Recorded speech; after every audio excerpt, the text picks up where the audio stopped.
Um, I'll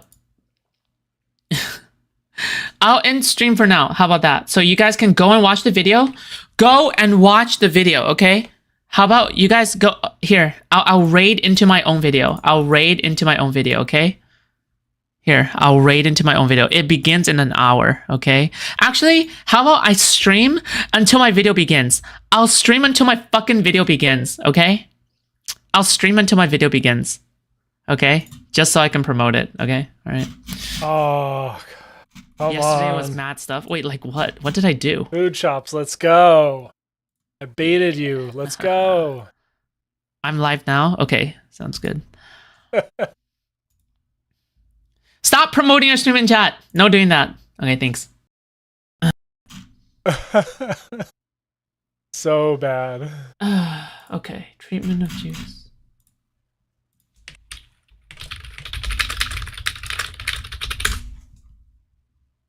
Anti-Semitism in the Arab world. Go offline then fine. No! In 45 minutes. In 45 minutes, I'll go offline so then you guys can watch the video and I'll go online again. Why not raid NSE? No, because I need to raid my own video. That's why. All right. Meanwhile, we can do some research. Give her the desperate look. No! What's wrong with you? With Tom's stream got real? Yeah, that one was epic. How's it going? Lazy stream day. What was my fourth connection? Oh, it's Discord. Lazy. Oh. Am I loud enough? All right, I am.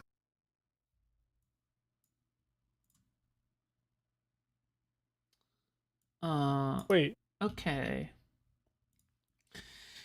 Okay. All right. Anti-Semite. Okay. Alrighty. Okay, let's find some other content to react to. I thought it would. 20th century pre-state anti-Semite. I thought I was gonna get a raid from Arab Food anti-Semite. Shop, Oh, we need some music. but I guess I'll watch Food Shop's video later. What are we gonna react to? Let's see. Go from just chatting to content. Oh, that's the wrong title. I will do a Shoreham nuclear documentary, but I talked to the filmmaker. He wants to re-upload it before I can do that. Do I want this underslung? I don't know. How's that? Maybe. Maybe that's better.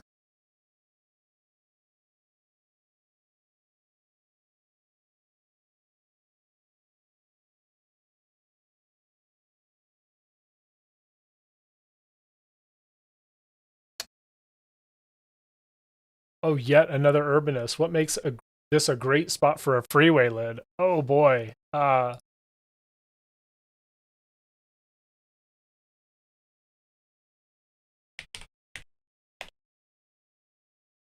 Lid I-5. Let's go.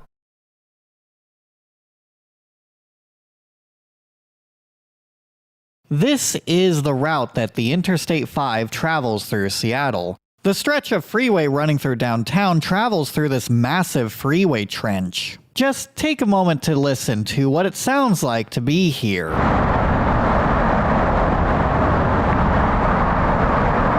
This is the sound of the 288,000 vehicles that are carried along this corridor every day. Remember, cities aren't loud, cars are loud. For a quick history lesson, the I-5 was constructed in the 1960s as a part of the interstate highway system. Around 4,500 homes were demolished to make room for this corridor. So rather than being productive city blocks with homes, businesses, parks, or communal spaces, it is an expensive car sewer designed to flush suburbanites in and out of the city. And the result is a Seattle that is split east and west along the I-5. Extending beyond bad land use and making walking trips less convenient, these urban freeways are also a hotspot for pollution. People living near freeways are exposed to toxic exhaust fumes and are inhaling ultra-fine particles such as soot, brake pad wear, and tire dust. These particles can enter lungs and bloodstreams, leading to a wide range of adverse health outcomes such as asthma, respiratory diseases, and cardiovascular disease. The noise pollution produced by all these vehicles is also more than an inconvenience. Exposure to loud, constant noises is linked to hearing loss, higher stress levels, hypertension, and cognitive decline. Since dense housing and apartments are typically crammed next to highways and busy arterials, people who cannot afford to live away from the freeway are exposed to higher concentrations of pollution, leading to worsened quality of life. All of this just to move one person per car from one end of town to the other. The sad thing is, these drivers aren't getting anywhere fast. Local trips through the city are constantly competing with interstate journeys, which frequently congest the corridor, especially during rush hour when these trips slow down to a crawl. According to the Seattle Times, traffic is congested more than 8 hours per day between Federal Way and Seattle, and 7 hours per day between Seattle and Everett. The Interstate 5 was constructed under the hopes that it would relieve congestion, but it has actually gotten worse as Seattle has continued to grow. As Leonard Garfield, the director of Seattle's Museum of History and Industry, puts it, "It did its job of making Seattle a city that was easy to get through. It linked us to the rest of the nation in a very compelling way. It solved one problem and created others that we continue to grapple with in its wake. No road is ever big enough to accommodate the number of people who eventually want to use it." The interstate highway system is generally a good thing, but it was a tremendous mistake to plow them through the urban city centers. Ideally, it would be best not to have freeways running through the city center at all, so interstate journeys do not have to compete with trips that are traveling within the city. However, if a freeway removal is not politically feasible, a lid may be the next best option. This involves creating a structure over the trench so the newly created space above the freeway could be used for a park, public facilities, buildings, or other amenities. This has partly been accomplished in 1976. Freeway Park helped reconnect the First Hill and downtown neighborhoods by adding 5 acres of walkways, landscaping, and water features. Similarly, the Seattle Convention Center also sits on top of the freeway, which demonstrates that you can build a freeway lid that is capable of supporting other buildings. There has been a push from local advocacy groups to further expand Freeway Park to lid even more parts of this freeway trench. A feasibility study for an I-5 lid was released in late 2020. The study spanned the area from Madison Street to Denny Way. Since the city's street grid is at a higher elevation than the actual freeway, it was determined that a freeway lid would be technically feasible. The best kind of feasible. This study looked at a range of feasibility based on 3 different test cases. A public park on the easy sites, mid-rises and high-rises with a mix of commercial and residential uses, and a balance between both civic and private uses.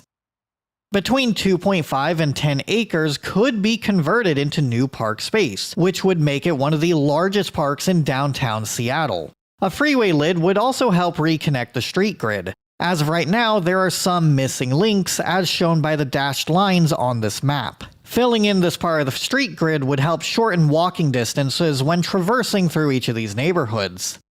The reclaimed space could also be used to construct new market-rate housing units, new affordable housing, new civic spaces such as schools or communal facilities, and between 2 and 5 million square feet of commercial and office space.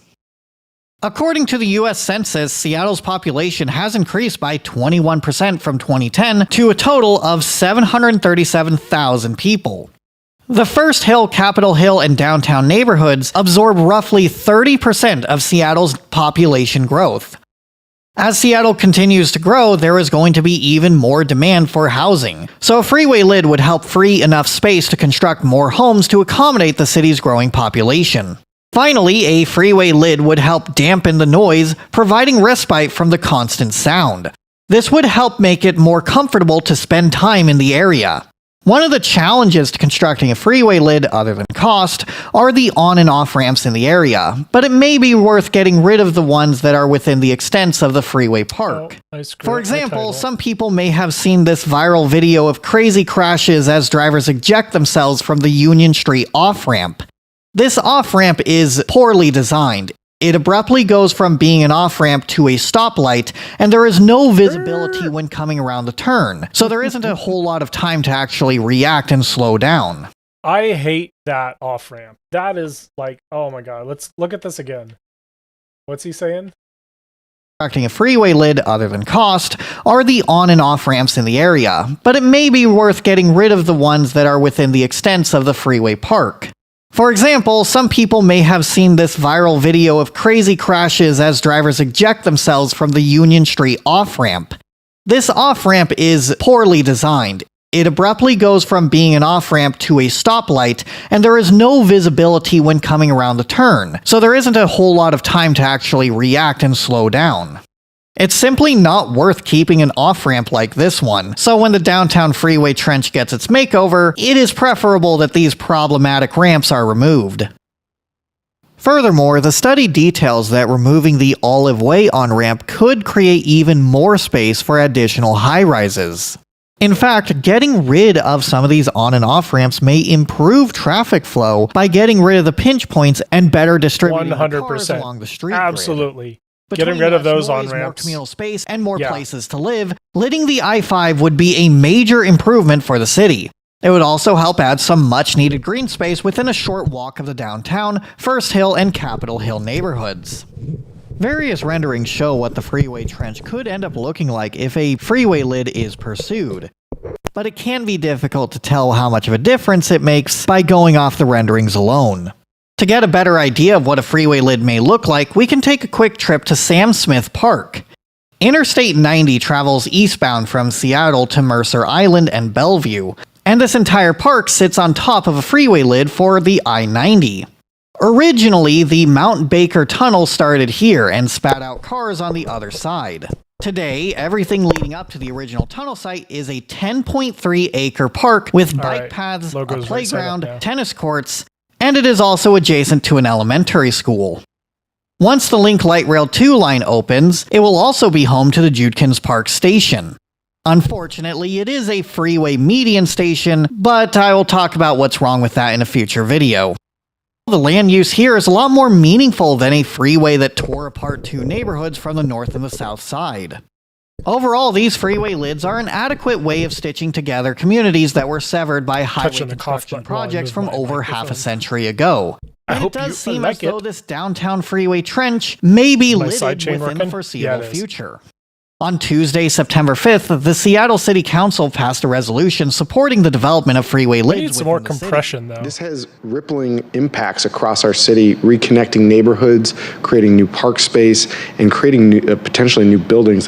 This is largely a symbolic victory. It doesn't actually mean much yet, it just shows that the City Council is willing to work with Washington How's State that? Check one, Department of two. Transportation on a future lid. Hopefully it does amount to something, so we can have more public spaces and fewer freeway trenches.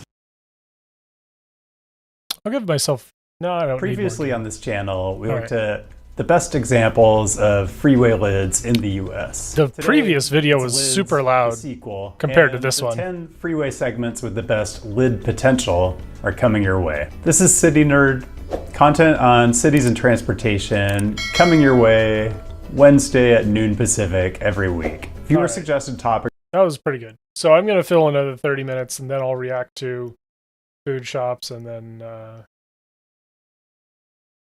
we'll go into. Man, I have browsed a few Loki videos on my politics channel, and now I'm getting Marvel over recommended. And she went up to Melina, and she was shaking. Like, it was like she was so anxious or so angry, she was shaking, right? And she said, "Tell your husband, if he doesn't stop coming for me, I'm going to get his YouTube channel deleted." No fucking memes. That happened, okay? I'm not shitting you. That happened yesterday at the partner party, okay? Wow. TwitchCon drama? No, really? Good reels, Chud. Good reels.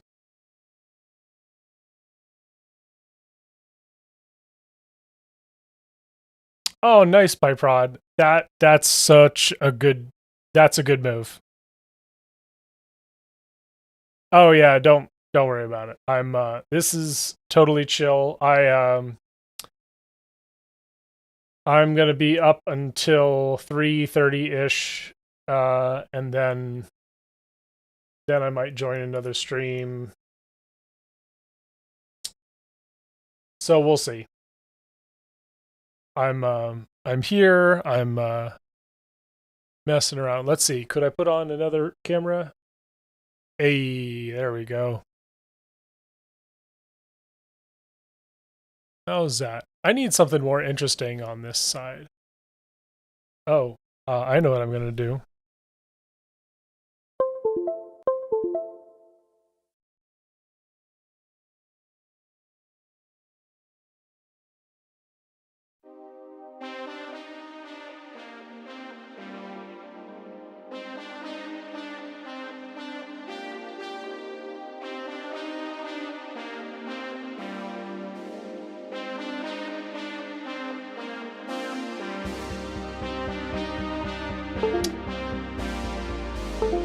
And there's a tiny bit of background music when I'm idle.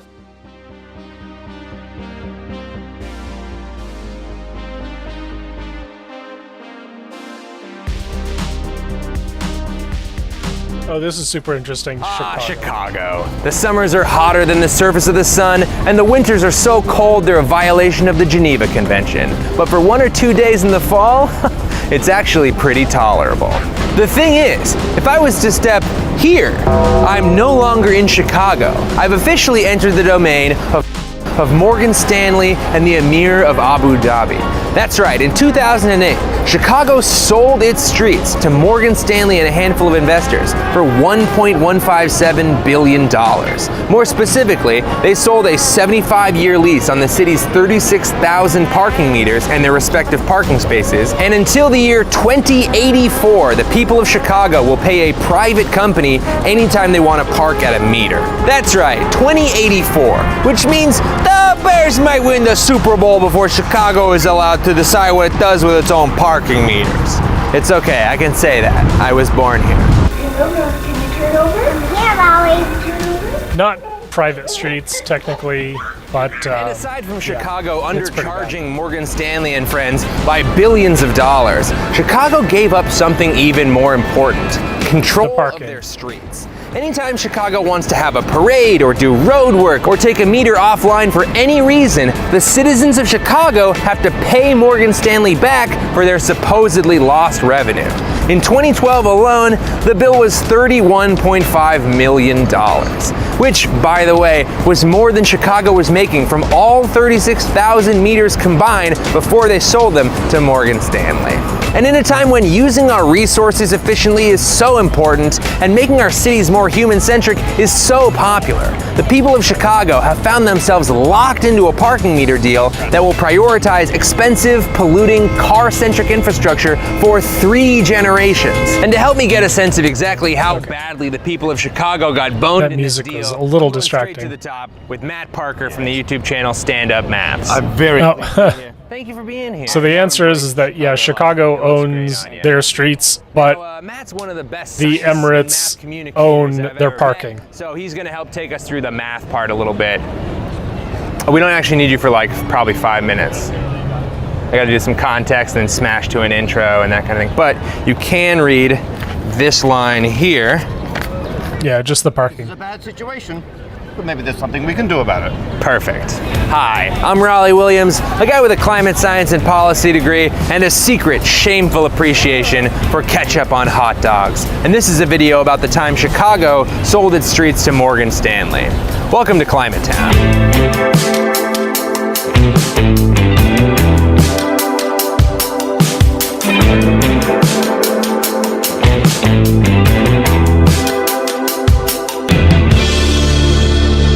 The year was 2008. Breaking Bad just came out. Get off the toilet! Michael Phelps just won 8 gold medals at the Beijing Olympics. And America was entranced by the meandering nonsense of Jason Mraz.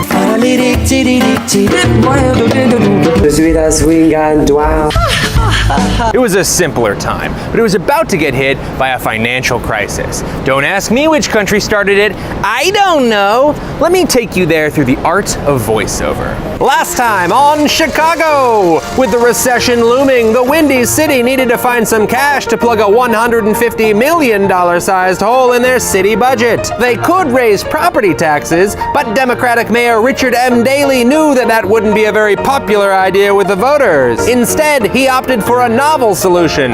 They'd sell off the city's 36,000 parking meters to the highest bidder. What was he thinking? And while we know it was a trash can of an idea in hindsight, at the time, it wasn't quite so obvious. See, Chicago had previously privatized things like janitorial services, tax collection, and parking garages in deals known as public-private partnerships, and the results had been vaguely positive.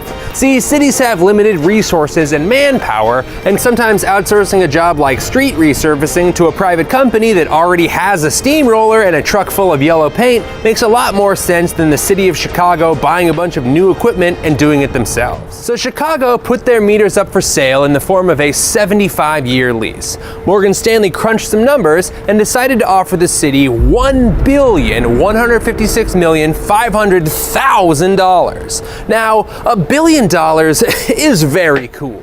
And since the majority of Chicago's meters were still charging 25 to 50 cents an hour, they weren't exactly a money-making enterprise for the city. At the time of the deal, the entire fleet of 36,000 parking meters was making just $20 million a year for Chicago. Now, you mathletes out there might be saying, hey, isn't 20 million times 75 years $1.5 billion? Now, that is technically true, you dorks.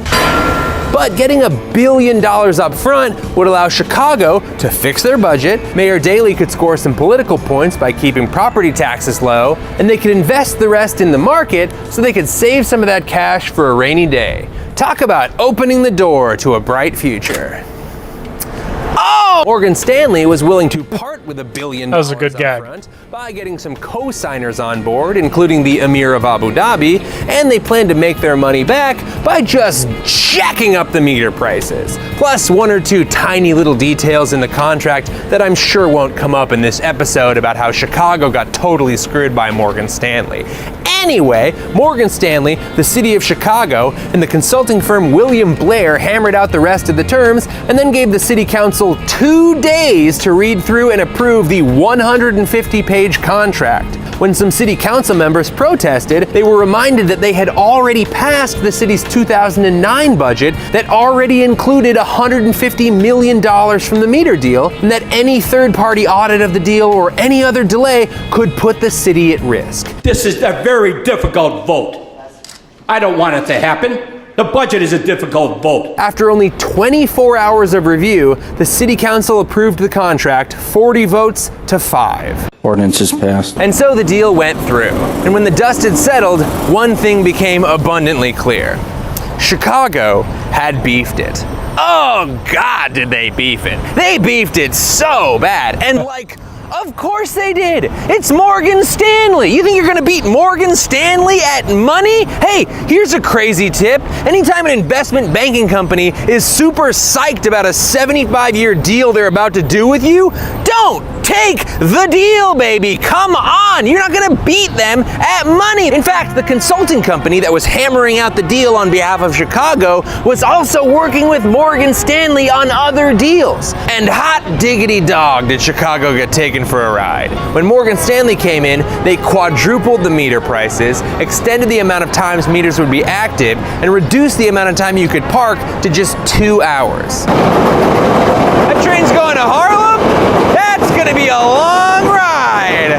Ooh, ooh. And And then there were the true-up payments that Chicago had to pay back to Morgan Stanley. Oh yeah, remember those details we were talking about earlier? Well, one of the most insidious parts of the meter deal was that Morgan Stanley was basically guaranteed revenue. See, Morgan Stanley had the power to jack up the hourly rates on the meters, but Chicago officials had been promised that they could make adjustments if their constituents got too angry. But Chicago would have to make up the difference in annual payments back to Morgan Stanley. Want to close off a road for construction? The city has to reimburse the parking meter company for any revenue lost because of road construction that blocks parking at one of its meters. Planning a parade that goes through downtown? By contract, those parking meters have to keep running to make sure that this company is making money. Want to remove a space closest to the crosswalk so cars can see pedestrians who are trying to cross the street? Why are you doing this? Why are you even thinking this way? For practically any changes to the meter status quo, Chicago had to pay. They had the option of adding new meters in comparable spots to offset the cost, but in a city that already has 36,000 meters, there simply aren't a lot of new comparable areas to put extra meters. Chicago also had to pay Morgan Stanley anytime more than 6% of people parked at the meters had disabled placards. See, in the state of Illinois, people can park for free with a disabled placard. Seems reasonable. But now that Morgan Stanley jacked up the meter rates and extended the hours of operation and paid parking, more and more people were either getting counterfeit placards from their friends who knew Photoshop or getting them legally through their doctor. In the first 5 years of operation, Morgan Stanley billed Chicago $75.4 million for their supposedly lost revenue due to disabled placards. Cool stuff. And between the true-up payments and the increased meter prices, Morgan Stanley made a killing.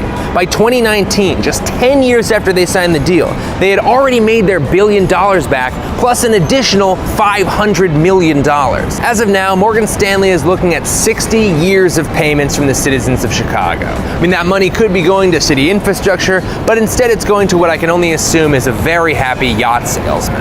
And in case you were wondering, Chicago did not save their meter deal money to collect interest for a rainy day. City officials spent almost all of the rainy day fund by the year 2011. Let's see how this is going to work. And to top it all off, 1 year after the ink was dry on the contract, the Chicago Inspector General released a report that concluded that the meter deal was worth at minimum $2 billion and probably something more like $3.53 billion. And if you're keeping score at home, that's between 2 and 3 times what Chicago actually got paid, and that was a conservative estimate. Morgan Stanley internally valued the deal at like $9.58 billion, which is 8 times more than Chicago got. Don't take the deal! They're bankers, okay? They make predatory music labels look like Doctors Without Borders. Don't take the deal! Don't take the deal! Okay, we could sit here and play Monday morning hot dog salesman on the Chicago meter deal all day, but the multi-billion-dollar mistake that Chicago made can be summed up in just 2 words: the discount rate. Shit, that is 3 words. Just discount rate. Discount rate. And I know what you're feeling. You're starting to tune me out. That is the correct reaction. I am not the man to tell you about discount rate. The man for that job is Matt Parker from Stand Up Maths. Thanks for standing right there. My pleasure. I got us 2 hot dogs. Oh, thank you. For you, actually. Oh. And one is hot dog now. Great. And this one is hot dog later. So if you pay money now, you eat this hot dog now. And I'm hungry now. Yeah, you want this one. Yeah, of course. But if you have to pay money now, and you eat this hot dog later, you're not going to want to pay as much. That's right. You don't want hot dog later. I pay you $100 for this hot dog now. That feels inflated, but I'll only take it. $50 for that hot Okay, dog. now you're just making numbers up. That's right.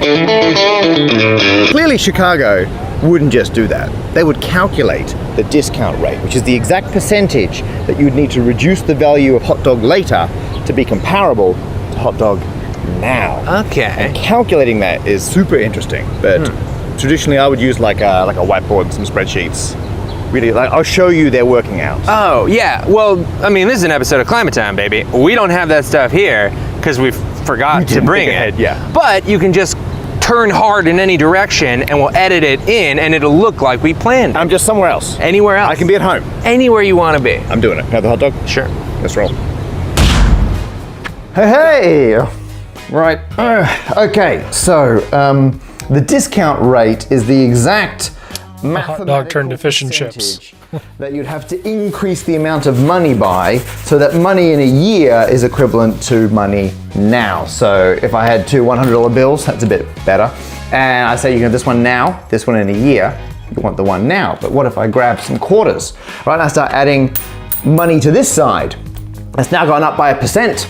It's $101. Is that equivalent $101 in a year to $100 right now? First of all, we have to factor in inflation because money in the future is just literally worth less. And the Chicago Inspector General in the report said that a 3% rate for inflation is reasonable. So $100 now is equivalent to $103 in a year's time, just because of inflation. Secondly, you got to factor in the cost of borrowing the money. So if the city of Chicago decided, after all, we do need the money now, and they hadn't taken the deal, they're going to have to borrow, and that costs money. Although less than it would for you or I, governments can borrow money very cheaply. And the Inspector General averaged the cost of borrowing for the city of Chicago for the 5 years prior to the deal and said that on average it will cost them 2.19% per year to borrow money. We multiply them together to get their combined impact and it equals 1.05257,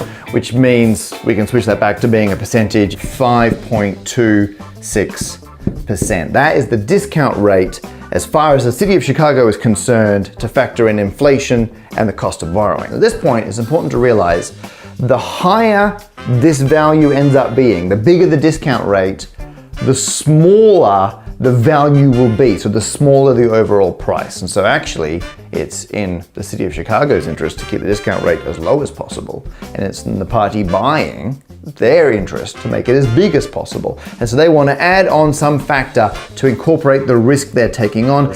That's actually an extra 1.8% risk to factor in that maybe they won't earn as much as it's predicted to be. And so that gives you, in this case, you just add them together and you end up with 7.0. They mitigated the hell out of that risk in that contract, though. Right, although the Inspector General then did round that to just be a nice, neat 7%. Oh, good.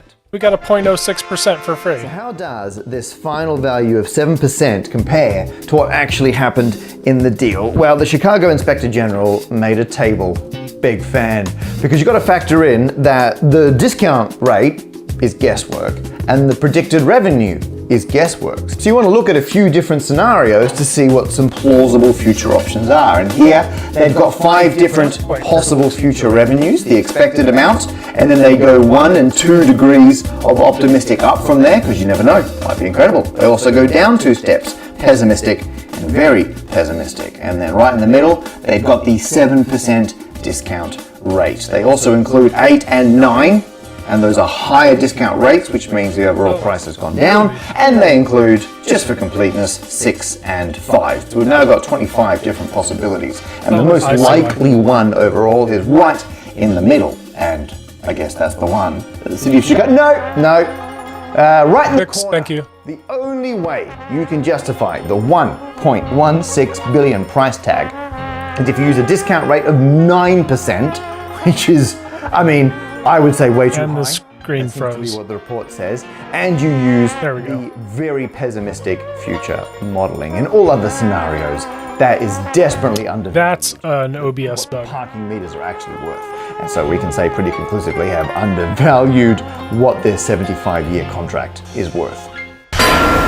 And why 75 years? Would a shorter term have been better value for the city of Chicago? Well, check out this plot from the report. So nice. This is showing that the greater your distance into the future, the more worthless the money is now. Money 75 years from now is practically worthless now. So they show if you did half the term, 37 years, you still could have got 1.08 billion for the half length contract. That's 93% of the value. If they just needed $1 billion, why do 75 years when 37 years is more than enough? There you have it. So that is how you can calculate a discount rate to calculate how much money you should demand now in lieu of getting money later. So I'm gonna head back over to Chicago. I guess I've got to I don't fully understand how this works, but I suspect I've got to be holding the fish and chips again, right? then I just, if I lose some, is that going to make a difference? Hang on, let me get these. Wait. Okay, I'm ready. Here we go. Done. Wow, that was great. I mean, I assume. Obviously, we haven't done it Yeah, yet. it's future Matt's problem. Yeah, but that guy, Hey, he's all over it. he's doing a great job. Well, thank you so much. You're officially The released. hot dogs are hot dogs again. You do have to slam these 2 dogs, though. Or you can give it to that seagull. Thanks, Matt. But like, so what, right? I mean, why should we care about this? My dad grew up in Chicago and he's got a phrase, tough beans, hard cheese, better luck next time. I don't love that phrase, but it kind of makes sense. Why should we give a single honk about what Chicago did? It's because every city in America has the potential to make their own version of the shitty meter deal, and there are some really important things we can learn to steer ourselves away from this kind of flaming car wreck of a contract in the future. For starters, we have been boning ourselves for years when it comes to parking. If you watched my last video about parking, first of all, thank you so much. Oh my God, thanks for watching. But second of all, you'll know that parking is effectively an enormous subsidy to car owners. Basically, by the 1940s and 50s, America's obsession with cars became a sort of catastrophic horniness that put millions upon millions of new cars onto the streets. Those cars understandably clogged the ever-living shit out of the roads. City planners decided that a lack of parking was behind all this new traffic. So they promptly passed a bunch of laws called minimum parking requirements, which forced developers to overbuild parking spaces to fit all the millions of cars we were cranking out. The cost to build and maintain all that free parking is just added to housing or groceries or tuition or etc., which means people without cars are subsidizing all that parking for people with cars. In a city, this often takes the form of non-car owners paying through the nose in taxes How you like the move transition? that they will never use. Those spaces are often used by drivers who avoid the Fancy. city's taxes by living in the suburbs, but drive into town to check out that cool new mural everyone is Instagramming about.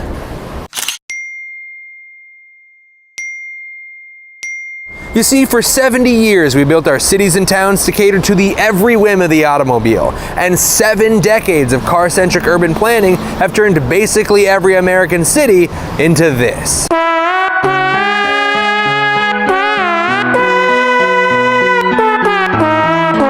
Now, normally parking meters are a much better deal for a city's inhabitants than free parking, which makes perfect sense. Car owners want to store their personal property on public land. Parking meters are a great way for a city's taxpayers to rent their land out by the hour to car owners who want to use it. And in an ideal world, that money then gets used for things like public transportation or bike infrastructure or something that the people of the city can use. In the case of the Chicago meters, every time someone rents that prime city real estate, they give their money to a fucking bank. And yes, Morgan Stanley and Company quadrupled the rates on meters over the first few years of managing them. Parking meter rates have gone up again, making downtown rates the highest in the country. Downtown parking meter rates went up, and by the end of the month, they'll be up all across the city. $6.50 per hour. But I'm not even really mad about that part. I mean, this is 100 square feet of prime Chicago real estate per parking spot. You shouldn't really be able to rent it for a couple of bucks an hour. That is a deeply subsidized price for the land. We all just accept it because that's the way it's always been.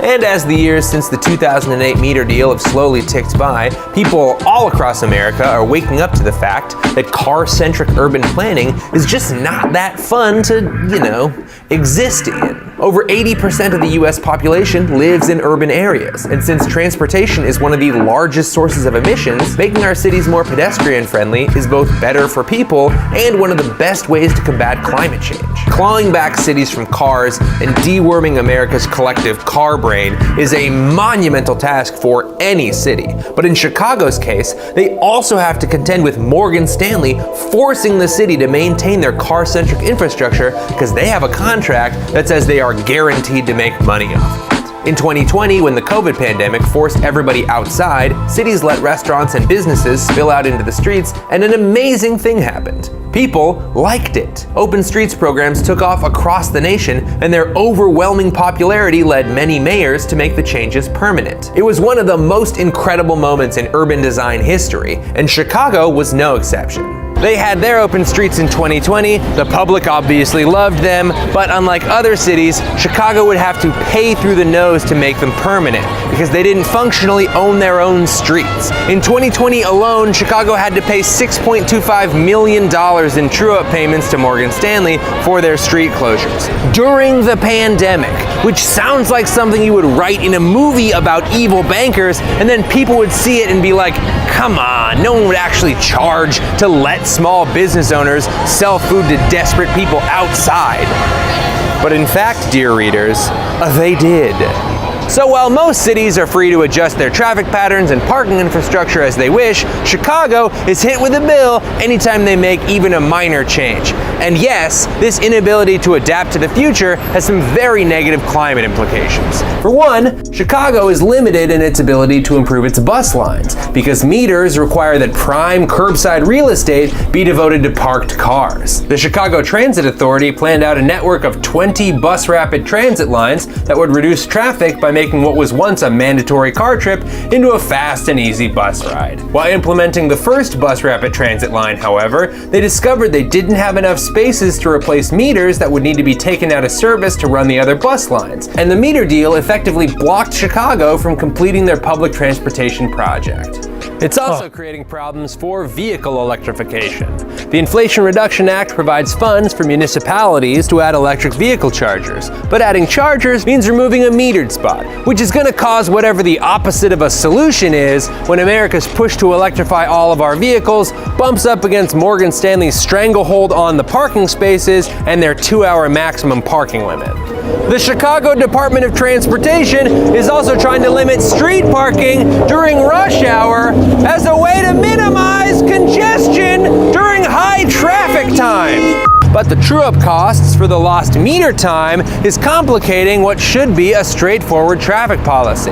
And what about all those pedestrian parks Chicago had planned? What about the plan to remove parking spaces to install a protected bike lane? Or how about that plan to plant and maintain trees that provide a cooling effect in the event that there's some kind of, I don't know, warming that affects the globe? Why do you think Chicago was unable to implement any of these plans? Alright, so the TLDR here is that locking a city into a predatory contract that hamstrings its ability to improve the lives of its citizens so a private company can make money is so super uncool, you guys. Now, I'm not saying that all public-private partnerships are bad, but when a city makes a deal of this kind, it should probably be in service of the city's residents, be open and honest about the terms of the contract, and have an exit strategy in case your impressionable young mayor gets hornswoggled harder than a naive country western musician in the 1930s.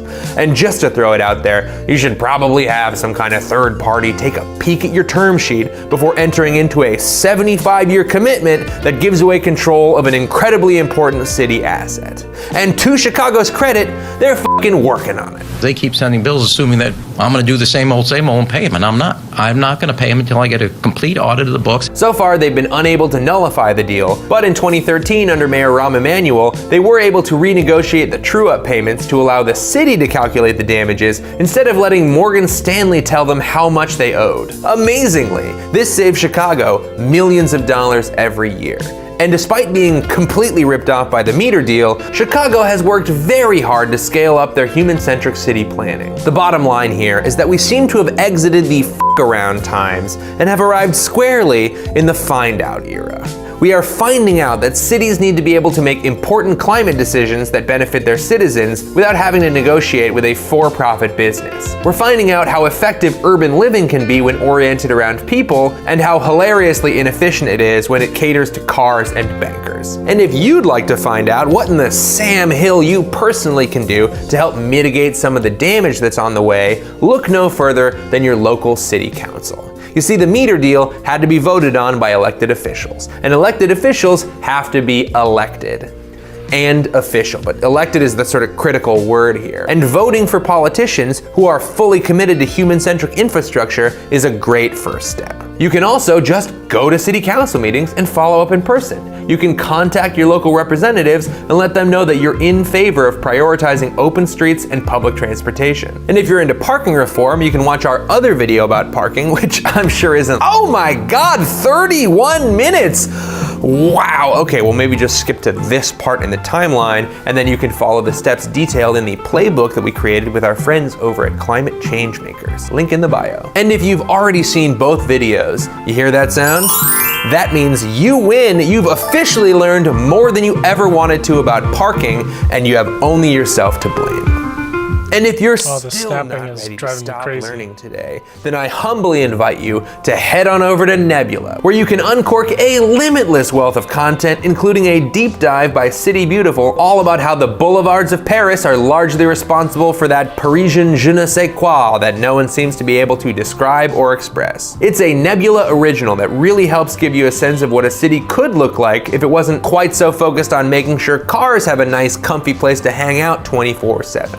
You can also catch early, ad-free episodes of Climate Town on Nebula. That's right, if you're watching this video on Nebula, you're not seeing this ad and you are 30 seconds ahead of where you are right now. Imagine the goofy sliding doors kind of moment you could be having. Maybe you fall in love with a rich duke? Oh, kooky. Anyway, Nebula is a very cool ad-free streaming service with tons of exclusive and high-quality content that you can get access to right now for just $2.50 a month when you use the 40% off discount code link in the description. Now that's a deal. And it also has the added benefit of supporting Climate Town directly. And I know this is a bit of a conflict of interest, but I just think that would be a really cool thing for somebody to do. And that's the end of the episode. You made it to the end. First of all, the biggest thank you to Henry Grabar and Donald Shoup for their books Paved Paradise and The High Cost of Free Parking. They were incredibly important to making this video and the other parking video we made.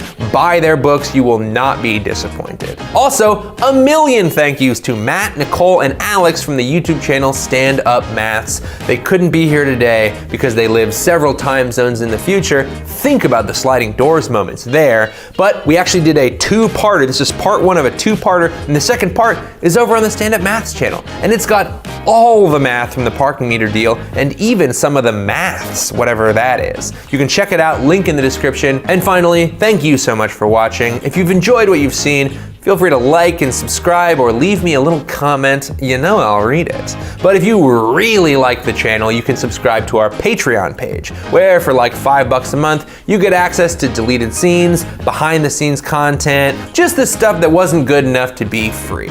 Oh yeah, now we're talking. You want some more free shit? I have an embarrassing amount of free shit. It almost implies a lack of confidence in my own product. We have a podcast called The Climate Deniers Playbook that features me and my friend Nicole Conlon, who's a writer over at The Daily Show. We break down climate myths, their origin stories, who benefits from them, and more importantly, why they're wrong. We also have a newsletter that we do every time we release an episode that's got all the extra little tidbits that didn't quite cram into this episode. We also have a Discord server where you can go and talk to other climate heads. We even added a Climate Town. Is the This video is brought to you by Mubi, lifestyle a a lie? curated streaming service dedicated to elevating great cinema from all around the globe. Get a whole month free at Mubi.com/mmfish. And of course, by my lovely patrons. You know, ever since I was young, I always wanted to live with a sense of adventure. So that's why I'm getting into off-grid content. You know, I just love the idea of being self-reliant, self-sufficient. Oh, thanks, babe. Aww. So thirsty. Starbucks. Small batch frappuccino. It was truly only a matter of time before the YouTube algorithm sent me down the funnel of off-grid homesteading content. Being from pure Michigan, I love the outdoors. I love camping. I love looking at bugs. I love identifying birds with my dad. I've also been obsessed with tiny houses for a while now in a kind of morbid fascination type of way. There's something about watching a family of four cram into a mobile bunker while the host giggles about the unpredictable housing market. There are only so many episodes I can watch in a row before I feel like there becomes a moral obligation for the host to mention that the real housing problem is that we don't treat it as a basic human right. They need to sell their house now so they won't be paying a big house mortgage, a tiny house mortgage, and student loans all at the same time. But by God, I will watch all 4 hours of you trying to fit your piano and baby crib into one. I'll do it. I've done it. Anyways, all to say, not even my love for the outdoors or yelling at Tiny House Nation could prepare me for the endless abyss of...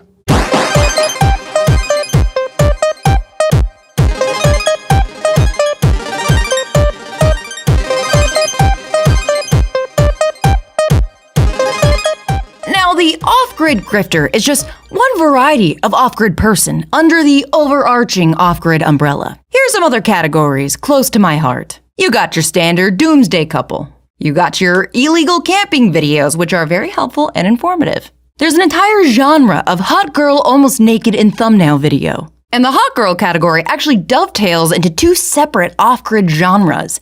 Actual hot girl content, and video with hot girl thumbnail, but the actual content has negative sexual vibes.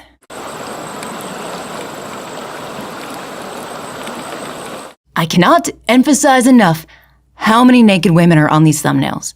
I mean, maybe YouTube just knows me, but they know you too.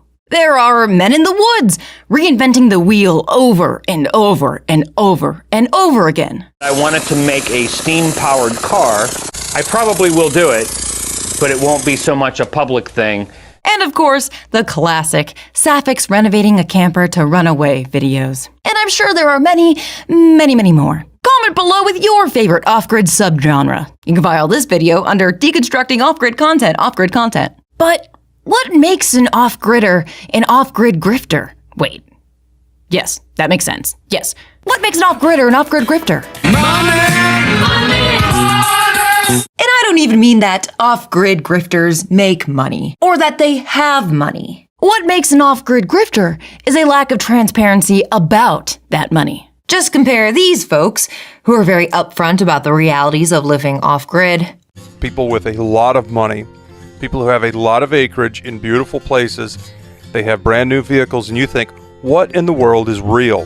How do these people pay their bills? How can they have all this stuff if what they are is really remote? Well, the chances are they're not really remote. If you don't have a decent amount of savings to begin with, it can be very challenging. So even though I'm spending less on my lease than I was on my rent, there are all these additional things. So to be honest, I'm working a lot more now than I used to. It was very, very financially stressful. With this person, who's very vague. A couple years ago, I bought 2 rustic cabins in the woods and have been living there ever since. And I love them and I still own them. I, about 2 months ago, purchased this place. But that being said, I did have my mom co-sign with me. And just to say it out loud, my inner legal eagle is speaking. I am not accusing anyone of fraud or any other criminal activity. Off-grid grifters can pop up in any of the off-grid subcategories. And they can be hard to spot, like those cell towers disguised as trees, which to me look exactly like the trees from Lego Island. But anyways, how can you spot an off-grid grifter in the wild? Well, lucky for you, I've been able to identify some common characteristics, so you know what to look out for. Of course, the most obvious flag of red is how the off-gridder responds to questions about how they could afford to move off-grid. It takes a chunk of capital to construct a homestead. It can cost much less than buying a house, which is definitely the reason that many people choose this lifestyle, but it ain't free, and it's usually not cheap. We found 6 acres just 3.5 miles from downtown Boone, and we're able to create this beautiful place not only for us to live, but for students to live with. Glossing over what I hope is an obvious ethical question about living with students. There is a large gap between finding 6 acres of land and buying 6 acres of land. Hey, wait a minute. Yeah, how did he? From the beginning, hired students to help us with all of the work here on the site. We hired a sawyer to come in and create lumber for us that we could use for decking and framing on the various structures that we were going to build. Very self-reliant. House in my father's driveway. I hired a Appalachian State student to come with us for the summer, and he and I worked to build the tiny house. The most egregious example of yada yada yadaing over the money is when one rich off-grid YouTuber will go around and document other rich people's architecturally interesting off-grid homes. I own 400 acres. You know, as a young person coming on the land, I could not believe that nobody wanted this. Yeah, I also don't believe that nobody wanted it. We came on the land and there was no water, no roads, no bridges. There was nothing, but there were trees. You got to remember, we came on the land, we had absolutely no money. This cost $8,500 to build. Well, it doesn't sound like you had no money. It sounds like you had at least $8,500. Even if the houses are not architecturally interesting, they'll still go and check it out if they're in the same tax bracket. I learned a lot of things co-founding Airbnb. Can't be a UFO. Nobody wants a UFO in their backyard. They want something that feels like a home. It's almost like there are always people who belong to it's called a class, who all happen to have some sort of particular resource in abundance. I'm at a loss. If only there was a name for that. Class or resource. Besides being obscure about how they've paid for their homestead, off-grid grifters are also obscure about the labor that goes into their homestead. We did almost all the work ourselves. I think if we had had it hired out, we'd probably be spending around $400,000 probably. One of my favorite pieces here at the A-Frame is this painting. It was actually painted by my father. He's a professional impressionist oil painter. He actually helped a lot with this build. He was here with me probably, I would say half the time I was building here, he was helping it. We did almost all the work ourselves. So just to recap, being an off-gridder is all about being self-reliant, which means doing everything by yourself. Except when you need some students to work for free, or cheap. Or when you need specialized laborers like a sawyer, a pipe fitter, or a welder. So you do almost all the work yourself, implying that it's just you and maybe your partner too. But then on YouTube, you show a photo of what is clearly 3 men working. And then in another part of the video, you admit that you're literally a contractor. So you probably have some of your guys help out without even thinking of it as outside help because you own them. And also, you couldn't have done any of this without your dad. You know, self-reliant. Another flavor available in the palette of off-grid grifters is when an off-gridder is a little too philosophical about how or why they chose this life for themselves and or their family. This project has taught us so much about what we value and what we enjoy doing. What I love about this journey is just feeling a new connection to the animals and to nature. While there is absolutely nothing wrong with being passionate about the way you live, some off-gridders are clearly romanticizing and idolizing Sawyer, a life of yeah, solitude and someone who saws lumber. Not because it was actually good for their mental health, well-being, or growth, but because it feeds their ego and presents an opportunity to prove their masculinity via seclusion. An attitude as outdated as a 1919 hit-and-miss engine. They have an old 1919 hit-and-miss engine. There are also off-grid grifters who I simply label as grifter because it's clear that they don't actually know what they're doing, but present themselves as if they do. Like our buddy Shadow here. Just got tired of the city, got tired of where mankind's going, and always had the idea I could do it better. Who I admire for trying to live free from capitalism. I try to live without money as much as possible. But who maybe doesn't know how water filtration works. This is for your natural filtration, as well as for chickens. So when you're done your dishes or done your no, you pour it onto here, and then when it goes back into the ecosystem, it doesn't wreck your ecosystem that you're in. Now, when I first watched this, I was pretty sure organic filtration wasn't that simple. And any questions I had were confirmed by this dad who lives on a houseboat, explaining his gray water filtration method. There's nothing dumped overboard on the float home. My gray water system is self-contained. It goes through a series of filtrations, which is then pumped up to the flower boxes, and evaporation takes care of it from that point. Yeah, I think those chickens are just eating gray water. Yep. So this is the library, and this is the biolab. This is where I do a lot of the research of what's going on in the environment that I'm in. And this is how I know what kind of poisons are toxifying our species. Well, that's a relief. Drinking water is still an issue. I still haven't built any type of filtration systems yet. I have a few ideas. Now, there are various degrees of audacity, and I am certainly not trying to say that everyone who uses their inheritance to build a cabin in the woods is a grifter or unethical. It's just a pattern of behavior that paints off-grid living in a way that at best is not obtainable, and at worst encourages someone to cut themselves off from support systems and community in order to feel like they're 13 again reading My Side of the Mountain for a book report. I've completely failed. I'm really embarrassed about this. I guess I'm just gonna have to stop doing it.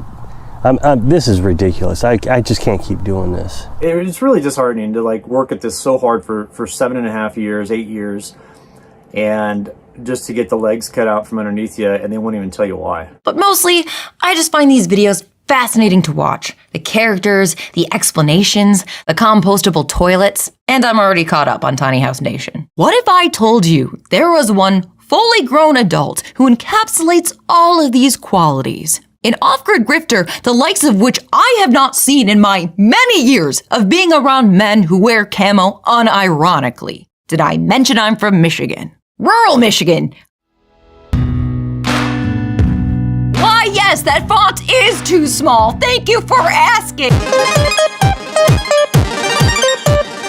This is Brent. Hello there! My name is Brent. If Brent were to tell you his story, he'd say that he used all of his life savings to buy this old mining town called Cerro Gordo, 3 hours outside of LA. He's passionate about history and can't wait to fix up Cerro Gordo for generations to come and learn about the people who lived here over 150 years ago. While he's completely alone in this old ghost town, we watched him uncover old articles that subscribers have sent to him, or things that he found online. He loves walking around and talking about all the little details of the structures and the mine itself. I go down there mainly to discover history. That said, there still is some very cool minerals down there. Along with images of maps and charts. But if I were to tell Brent's story, I would put it like this. This is Brent, a former investment banker who became a partner in a marketing firm. He bought an old mining town for $1.4 million in 2018 with an investment group whose members include a Hulu executive and a former American Apparel executive. And he can't wait to fix it up for all the people pre-gaming Coachella. We hope to have this online in a month or two, and depending on how the coronavirus thing goes, this could be the first place you come and stay if you visit us here. The idea of preserving the town of Cerro Gordo and celebrating its history seems really important to Brent. I just think it's so cool to see people rallying around a piece of history. I also like preserving cool towns. I think most people do. His audience certainly seems like they're also into it. He's amassed a huge following on YouTube with a passionate fan base who watch his monthly videos thinking that he might have died between uploads while exploring the Cerro Gordo mine. There's a dynamite box, and in the dynamite box, there's denim. Well, let me get around the corner so when it does explode... In the first Ghost Town Living video I ever watched, Brent shows off the various houses that he plans to Airbnb. The second house we hope to get on Airbnb is the Bellshot house. You know, it's where I typically stay, so I try to keep it a little nice. He gives a tour of the old American Hotel, along with all the historical relics that remained at the site. You see the saloon and the American Hotel? But just 2 videos later, the hotel burned to the ground. About 5 hours ago, around 2:30 in the morning, a fire burned down our hotel here at Cerro Gordo, the American Hotel. Last night I woke up to an explosion of the propane tank in the hotel. Whoops. And by the time I got outside, the building was already halfway down. The American Hotel was presumably fine for 100 years until he showed up, and within weeks, the propane tank blew up. A propane tank near the old, flammable, desert hotel! That's made out of wood! Now, yes, it is a tragedy that the historic hotel burnt down.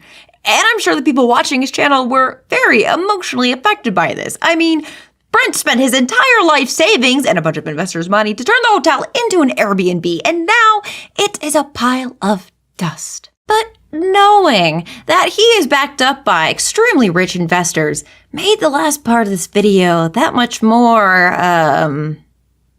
well... We could use some help. A lot of you have been very supportive of the town and our progress. And if you could donate, we could use any dollar that's given is going directly into this. If you're close and you have any type of construction skills or cleaning skills or even, you know, a truck to help move some stuff, we need the help too. We need the manpower. We're gonna rebuild. What other option do we have but rebuild? So it finally happened. I finally saw something that I would actually say is cringe. Brent! It's just you and me here talking, okay? No one is listening. Everyone else watching this video, cover your ears for a second, okay? This is just between me and my friend Brent. Did you not get fire insurance?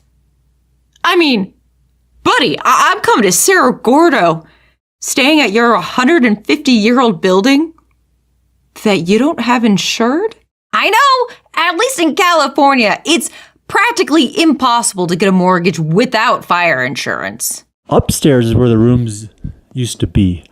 No visitors have been allowed upstairs in quite a number of years. It's not structurally sound up there. Wait, so if the building wasn't structurally sound, to the point where you're not even supposed to go to the second floor, makes it seem like Brent was going to have to tear down the whole building anyways, especially if he wanted people to stay in the American hotel. It's almost as if he had a pretty big motivation to...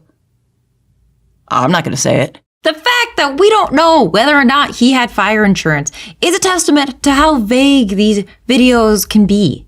It's either, no, there wasn't fire insurance, which means that was incredibly irresponsible, or there was fire insurance, which opens a whole other can of worms, since he's asking money from his audience to save his dream of Westworld minus robots. Or some other secret third thing that I'm not allowed to know because I don't have a 401k.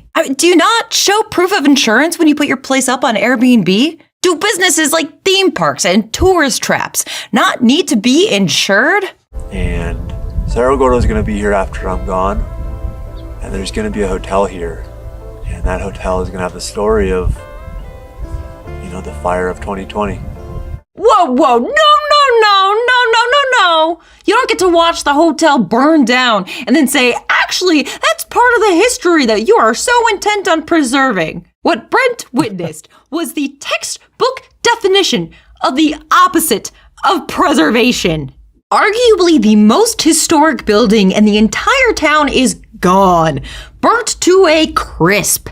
And even though his entire channel is about him being alone in his ghost town, this is somehow not his fault or his responsibility. And actually, it's yours. Everyone likes to think they're off-grid and self-reliant until their propane tank explodes, and suddenly it's like, why did it take the fire truckies 3 hours to get to me? If I'm being harsh, I'm sorry. The only reason I even came upon Brent's videos is because my friend Harrison, who lives off-grid in Alaska, thought that this was hilarious. I don't know Brent. I have nothing against him personally. It just gives me the squicks to see someone co-opting the language of nonprofit for his for-profit Westworld. We're slowly but surely approaching ever more territory, and I have just as much confidence in Brent as Jenny did in the guy who owns Evermore. From an audience perspective, it gained him tons of sympathy and raised over $100,000 on GoFundMe. And this was back when we were like, clapping for nurses. Shit was dire. As I mentioned earlier in this video, one reason I was interested in talking about off-gridders is because of the strange way they talked around finances. And Brent is a prime example of how a marketing executive uses inspiring, emotionally charged language to wave away the financial realities of his situation. Brent uses his marketing skills to romanticize the town. Something historic is going on here. Its legacy. And back in the 1800s, they pulled $500 million worth of minerals out of this hole right behind me. And whatever mineral deposits still remain underground for his taking. Cerro Gordo Smithsonite goes for thousands of dollars on eBay. I'm not the one selling it, so if it's you, where did you get it and how did you get it? Here's Brent on the Half Hour Intern podcast in 2016, talking about the media manipulation skills he learned from another partner at his former marketing firm. Giving any bloggers what they would want for the perfect story and kind of like running with that story, whether there's half-baked truths in there or anything along those lines. Yeah, there's certainly a world that I had never been exposed to and made me question pretty much every single article that I read online to this day. I know that there's somebody behind it doing something to influence the content within it. I mean, half of the articles are basically written by the companies themselves. Like, you know, you can see that in the article. It's very obvious. But even these news stories that are obviously written by the news organization might have had a big influence by, you know, any of the businesses mentioned in there. It's just, God, it's just so interesting and Right, terrible. It's interesting and terrible. You know, somewhere along the lines, somebody assumes that it's been fact checked. So, you know, your local blog might not have the fact checking standards that, let's say, NBC News does. And then the next size blog isn't going to fact check because they assume somebody else did. And that's how unreal news becomes reality, is kind of, you know, as you're trading it along, there's a certain expectation that somebody's fact checking when in reality, probably nobody is. Yeah. Just so crazy. Unreal news. Adorable. Quaint even. 2016, what a virgin of a time. After Brent's baby exploded, the project to rebuild the hotel has been difficult since the town is so remote. Getting a bunch of cement out there is a logistical nightmare. Brent mentions that he looked into hiring a helicopter. I was looking into renting these massive trucks. I even called a helicopter company that quoted me $167,000 for a day. But, well, golly gee willikers, you'll never guess. A Fremen Tom Bombadil has arrived, recommended by his subscribers, to save the day with friendship and a mutual love of facial hair and tobacco, the strongest foundation to build a new friendship. And when Brent talks about this newly formed friendship, suddenly any mention of the price tag disappears. I need 81 yards of concrete delivered here. And he had just seen the road. I remember he kind of looked around and he said, all right, I got you. And so, the magic man and his magic concrete magically pour into the new foundation of the new hotel after the old one magically burnt down. And look at that! The new building will magically now be up to code and able to magically support a second story. Magic! Maybe I'm in the minority here, but I think the finances of running a place like Cerro Gordo actually seems interesting. But we don't get that. So, we'll never know until it opens and I come as a guest wearing a mustache. When Brent isn't building a luxury hotel from the ground up with zero regard for historical building methods, he's doing the second most exciting thing a teenager would do in Cerro Gordo: exploring the abandoned mines. Dark vein there, too. Oh, yeah, that's cool, yeah. To Brent's credit, he has absolutely zero regard for his own safety. And you know what? Top tier content. But now we're gonna go into the great unknown, you know? See what happens from here. In this video, Brent has hired some men to lower him down via the elevator shaft. And just listen to these guys neg him on the way down. Got your phone, take a picture of him. Take the last known photo of the billionaire from Cerro Gordo. What do these guys know that we don't know? He used to be a millionaire before he owned a mine. Brent so clearly wants them to shut the fuck up. What's a combination to the safe? Bye, guys. Yeah, what's a combination to the safe? Where'd you hide all that money? Where's that money in that suitcase? Oh, man. You know, you can edit that out, Brent. Unless he kept it in to make him seem more grounded or something. I don't know. I think he's trying to play like he's in on this joke. He's not. You know, if you want to come back up, you're going to have to tell us. Yeah, that's true. I didn't think about that. Goodbye, cruel world. Now, surprisingly, or unsurprisingly, I don't know, there is one thing in the mines that will get Brent really excited to talk about money. Levi's blue jeans. And the reason that these jeans are so interesting is they're a collector's item. My favorite moment is when he finds a stash, tries to pick it up for the camera, and it just immediately disintegrates in his hands. Jeggings. Our dear Brent even edits screenshots of auction listings into the video to let us know just how much we should be willing to pay for the minerals he collects and the crusty old blue jeans that he peels off the floor of. Man, we've watched this for 40 minutes, and this is getting like really It's like just on and on and on. I'm sorry. Here, I'm gonna.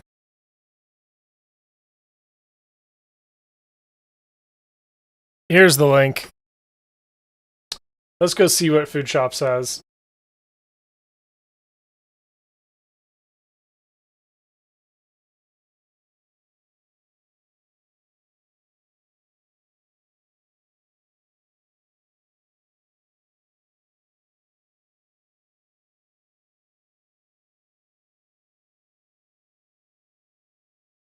Soviet Union. And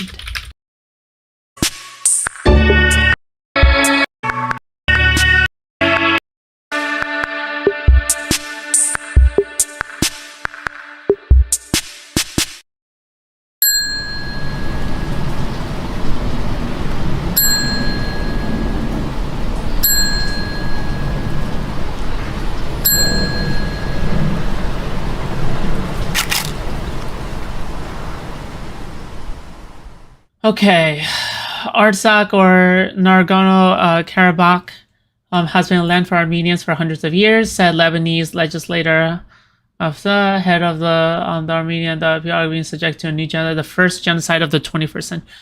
What? Enunciation, my friend. Holy shit. What is happening?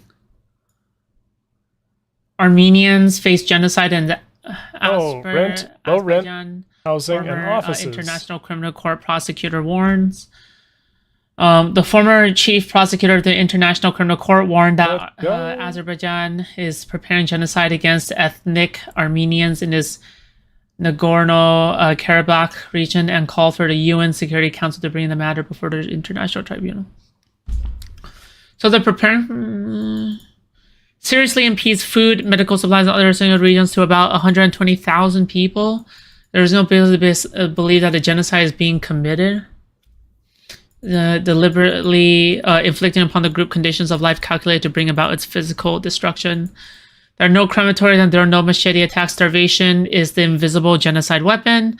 Without immediate drastic change, this group of Armenians will be destroyed in a few weeks. Holy shit.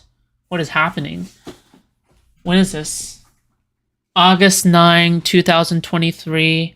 So this is some low rent housing right next to college students. Why?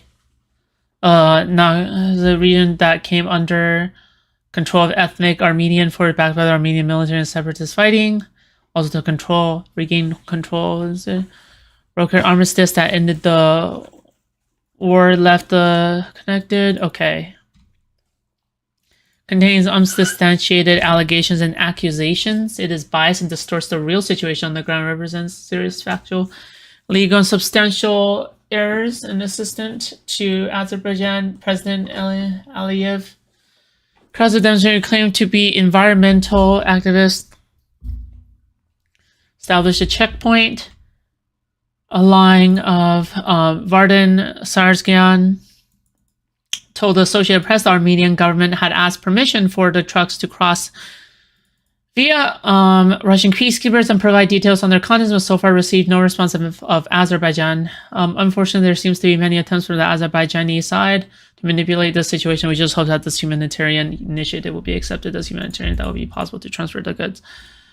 International has also complained to bring aid shipments to so the UN should refer to the situation to the International Criminal Court. A step that will be necessary for the ICC to take it up because Azerbaijan is a secondary, it's not the Russia responsible for its peacekeeping. They have a privileged position to prevent this genocide. Jesus Christ. My best faith interpretation is that the Armenia community in Azerbaijan has a large degree of autonomy and had some strong separatist sentiment. Okay, so the government is now trying to starve them to death, I guess, based off of hostilities, which includes, I'm guessing, the civilian population, which would count as genocide, yes?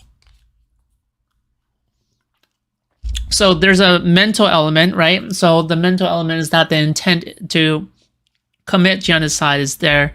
The intent is to kill them, forcing them out to Armenia, okay. So it's not just ethnic cleansing, right?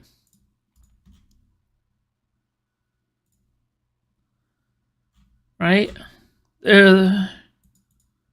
This year we are facing a new set of atrocities the world watches on with indifference. Jesus Christ.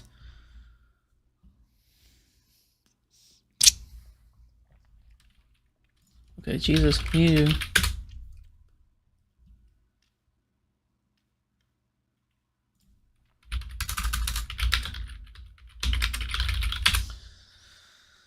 New Armenian genocide.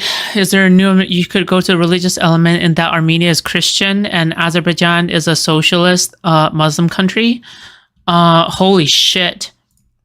Why does it always like come down to the fucking fucking socialist countries? Like it always just fucking comes down to them, doesn't it? Is there a new Armenian genocide looming? Insights from Armenian Catholic Patriarch Raphael Bedros. Ancient Christian population targeted in Middle East. Let's watch this one. Wait, this is fucking Glenn Beck. Never mind. What the fuck? Okay, EWTN. Is this copyrighted? A new Armenian genocide looming. Azerbaijan, right? Azerbaijan is how you say it. The cruelty of the human being in front of his brother or sister or parents or children. Can we imagine it?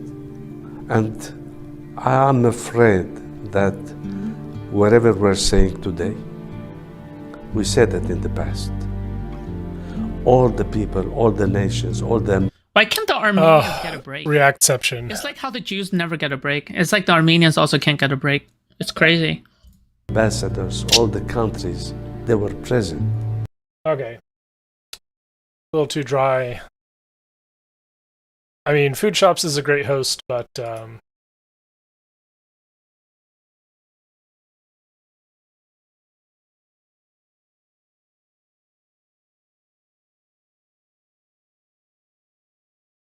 So, you want to build a road. First is perhaps the most impossible feat, finding a route. That's because roads have a particular shape that Earth often does not. Both linearly and laterally, they're fairly flat, but not completely flat. Flat roads are dangerous. A flat turn will increase the potential of a car skidding off, so road designers slope the corners inward to counteract centripetal force and give the car more friction. The higher the speed and the sharper the turn, the more slope the turn needs, meaning there is a theoretically safest slope for a turn.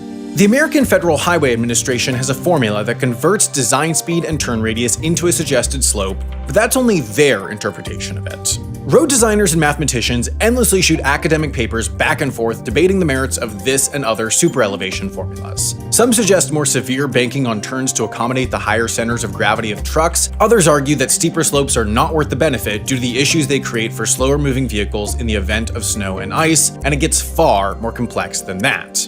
But this is all largely irrelevant because, at the very, very most, the sideways slope will be about 12%, but it's normally quite a bit less, and it's only on corners, so overall, a relatively flat cross-section is needed regardless.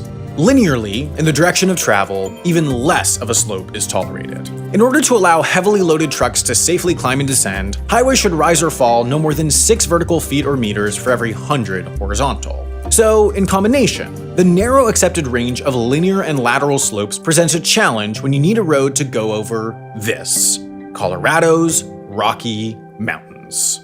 Originally, America's interstate designers didn't dare attempt to traverse these peaks. I-70 was originally supposed to end in Denver, leaving the state as the only in the region without a trans-mountain interstate. After intense lobbying, though, Washington relented. Designers would have to find a route through. The E. Lionel Pavlo Engineering Company was tasked with identifying the cheapest, flattest route through the mountains. 1 year later, they returned with these 7 options. At first glance, the northern route seemed best, as it best subscribed to one of the most tried and tested road routing shortcuts: rivers. You see, any route through the mountains is going to require a certain amount of earthwork. If the slope is perpendicular to the road, you cut a flat section into the slope at great expense. By one estimate, a 50% slope doubles construction cost. But using earth to achieve the required gradient in the linear direction is even more expensive, simply due to the sheer distance and volume of earth involved. So, considering they're either going to need to flatten linearly or laterally, road builders would much rather do so laterally. The best place to find routes like this is by rivers. That's because they typically center mountain valleys and fall rather gradually. For example, the mighty Colorado River only drops about a mile of elevation across the 280 it traverses through the state, despite being surrounded by terrain steep enough for a mile of elevation gain to occur over a mile of horizontal distance. The gentle riverside linear gradient is perfect for road construction, leaving the primary gradient correction to the lateral direction, which can be done at lesser expense. Therefore, on a per-mile basis, this northern route was far cheaper and less complex. The only section that couldn't easily sit at a reasonable grade was here, traversing the Continental Divide, where they'd need to build a tunnel. But after that, the road would follow the Fraser and Colorado rivers, each shepherding a flat, mellow path through the mountains. But the Pavlo Engineering Company didn't ultimately suggest this route. Its justification was first that this northern area of Colorado was relatively sparsely populated, even by Rocky Mountain standards, meaning this route would be of lesser use to those actually living in the state rather than traversing. And perhaps more crucially, even with the relatively simple geography, it was a far longer, less direct route. This meant that, even though the southern route would require traversing 2 high elevation passes rather than 1, Pavlo thought it could be built for some $55 million less. It would just require some creativity. Inevitably, this route too would require a tunnel. That's because it crossed the Continental Divide, the geographic split between the side of the country where rivers drain into the Atlantic and the side where they drain into the Pacific.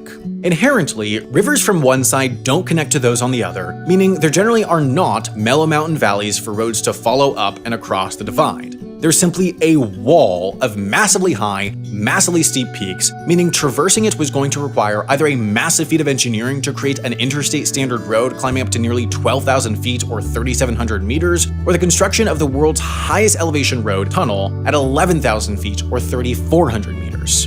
Incredibly, given the gradients and weather in the area, the tunnel was ultimately selected as the more practical option. That left the other pass. The interstate was definitely going to go through Silverthorne, and it was definitely going to go through Vail, but standing between the two towns was a similarly formidable stretch of mountains. Initially, the answer was to just go straight, climb up this valley, then tunnel under Red Buffalo Pass. This would require building a similarly daunting tunnel, but it would keep the highway on its straight, efficient route through the state. The only issue was that the land surrounding this pass was part of the Forest Service's Eagle's Nest Wilderness Area, a stretch of pristine protected nature that was not supposed to be disturbed by anything. This, along with the ascent of the environmental movement more broadly, led to massive public pushback. They argued that it was bad enough for the highway to be disturbing the environmentally sensitive area at all, but for it to pass through one of the highest categories of protected land was simply untenable.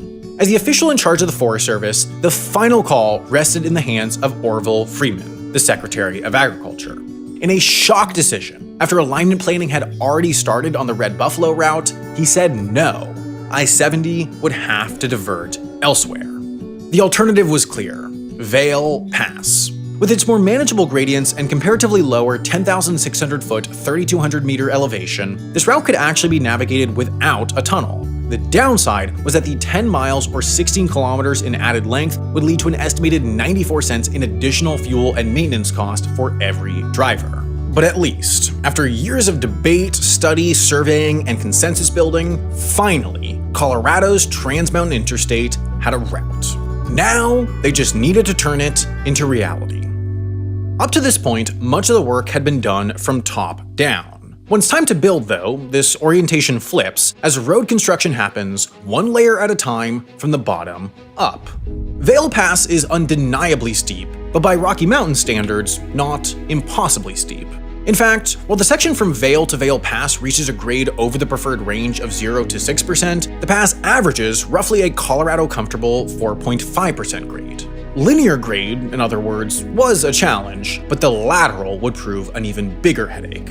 To transform undulating, unruly topography into a uniform transportation throughway, planners start by turning in their overhead projections for a map of a different sort, a side cut. Now it's time to create a path flat enough and wide enough for a road. This starts with building a road base, which, in turn, requires the earth-moving processes of cutting and filling. Processes straightforward enough that their name does most of the explaining. Fill earth where it's needed, and cut away where it isn't. At its simplest, cutting and filling begins first with surveying in the field, then with measurements made, moves to paper, becoming an exercise in rudimentary math.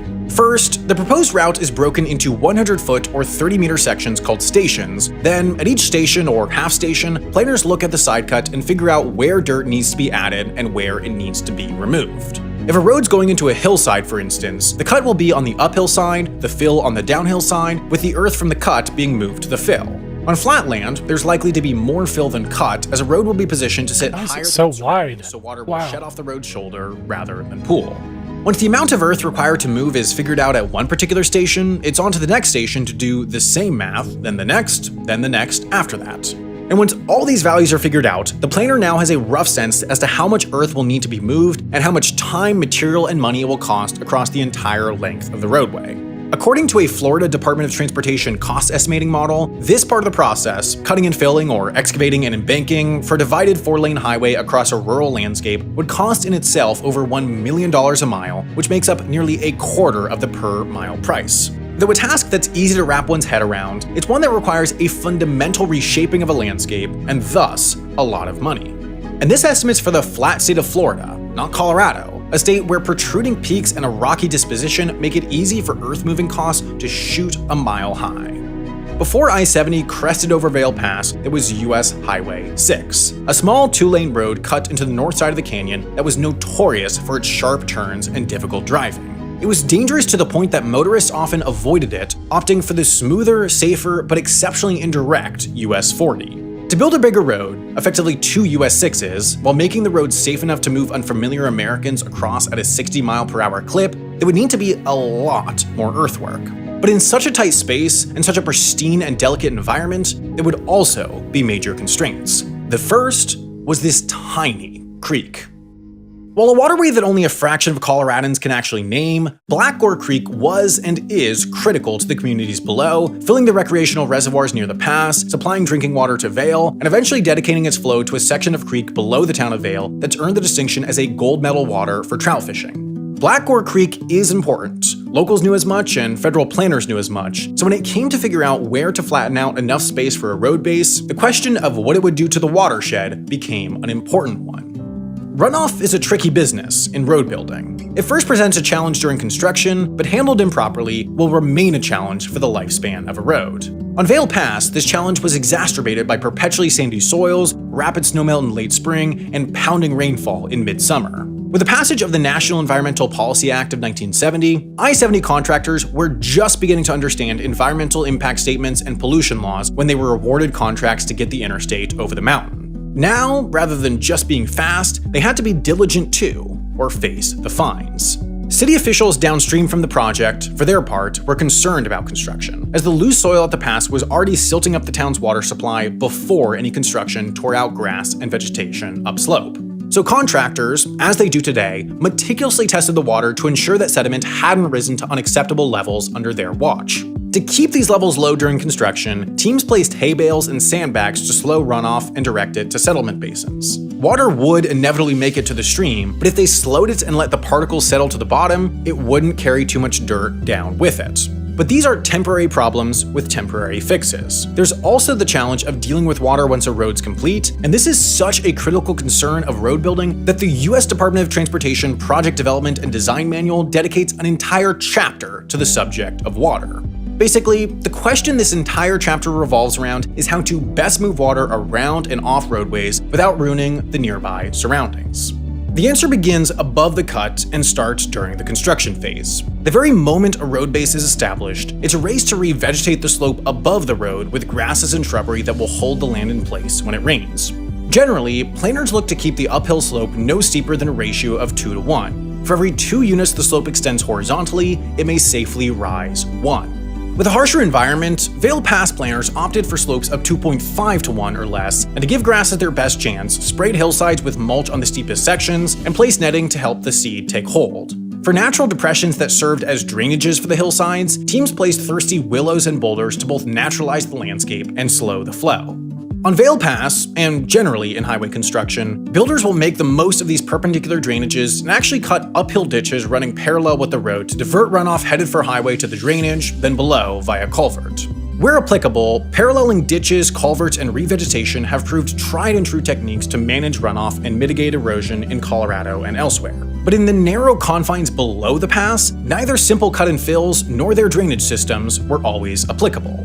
To ensure that road fill wouldn't spill into Black Gore or 10 Mile Creek, planners instead opted for retaining walls. Where rock formations made a smooth 2-to-1 cut impossible, explosives blasted sheer walls out of troublesome rock formations, while netting and planted topsoil placed above mitigated future rockfall. And most unique to this particular section of interstate are the sections neither blown into the rock nor cut into the mountainside, but the 23 separate sections of the interstate that float across the landscape on bridges that were placed to account for the fact that almost the entire road from Vail to the pass sits on a fault line and a series of still shifting historical landslides. Oh no. With the cuts and fills, the exposed rock cuts, and the bridges, this section of roadway is practically a highway building handbook on its own, and as an exemplary road of nearly every trick and technique available to road I did not notice, but I demolished. When Vail Pass was proudly dedicated in 1978, estimates put the cost of the 24-mile, 39-kilometer section at an estimated $91 million. Adjusted for inflation, that's nearly $427 million total, $18 million per mile, or $11 million per kilometer. And yet, with all that money spent, driving over Vail Pass doesn't feel as if you're passing over an engineering marvel that's conquered a landscape, but rather a road that almost seems a part of it. With a delicate landscape front of mind, while crossing Forest Service land and connecting ski resorts and a host of other recreation hotspots, every last detail along the pass, from the red-tinged concrete to match the local rock, boulders strewn across revegetation areas, and Frank Lloyd Wright-inspired retaining walls to the manner in which rock was blasted to make it look more natural, this section of interstate was built to fit the landscape and the values of the area around it. Something that's not lost on contemporary planners who have carefully codified these specific design traits for future additions or alterations on the pass. In this way, though, I-70 is the same as any other road, designed uniquely to fit its environment and best serve a particular purpose. But even once designed and built for that environment, the environment is constantly shifting, which means that roads, especially those as complex as I-70, need constant management in order to stay safe. With its tight turns, steep gradients, and volatile weather, the entirety of this road is treacherous, but with their inherently limited resources, the Colorado Department of Transportation focuses its efforts most on the sections that are most dangerous and most disruptive to close down. Eisenhower Tunnel, that highest road tunnel in the US, is one such spot. Even under the best conditions, the slower speeds of the tunnel turn it into a choke point that causes massive, notorious traffic backlogs. If the tunnel closes, an entire interstate's worth of traffic must divert onto the winding, treacherous 2-lane Loveland Pass, which turns a bad traffic situation catastrophic.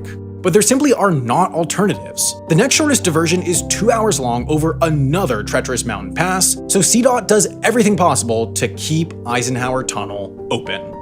This starts with some controversial rules. Hazmat trucks, carrying fuel, chemicals, or other hazardous materials, are not allowed through the tunnel. The logic is that a fuel tanker fire, for instance, would be absolutely catastrophic in such an enclosed space. While the tunnel does have its own fire department that can handle smaller incidents, its remote location means that getting full resources to combat such a hazmat incident could take hours, in which time the tunnel could be damaged to an extent that could take months or years to fix, let alone the risks to any drivers trapped inside. What this means is that hazmat trucks must take the treacherous Loveland Pass instead, which CDOT plows up to its near 12,000-foot, 3,700-meter peak all through the winter, making it Colorado's highest year-round road.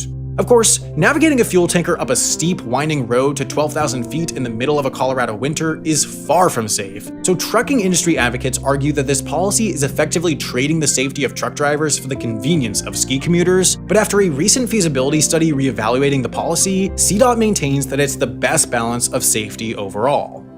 But even I-70 itself is plenty treacherous in the winter. After all, this is the highest elevation section of interstate in the US. Given their proximity to the Continental Divide, both sides of the tunnel are flanked by steep mountain faces, and with steep mountain faces come avalanches. This is Mount Bethel, and these two tree-free corridors are the telltale signs of an avalanche path. If an avalanche were to trigger without warning, the snow and debris could bury the roadway for hours or even days, and potentially even bury people. Therefore, CDOT triggers avalanches themselves.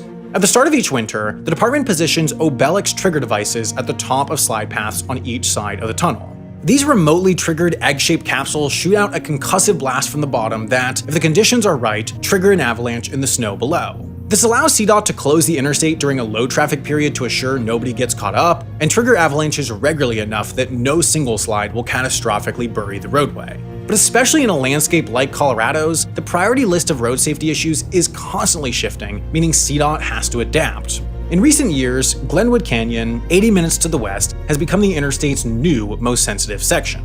It follows the Colorado River through a deep canyon with 1,000-foot walls, and in the event of a closure, there is simply no viable diversion route. What normally takes 30 minutes turns into a 4-hour trek across rural 2-lane roads, effectively cutting off the entire western slope from Denver.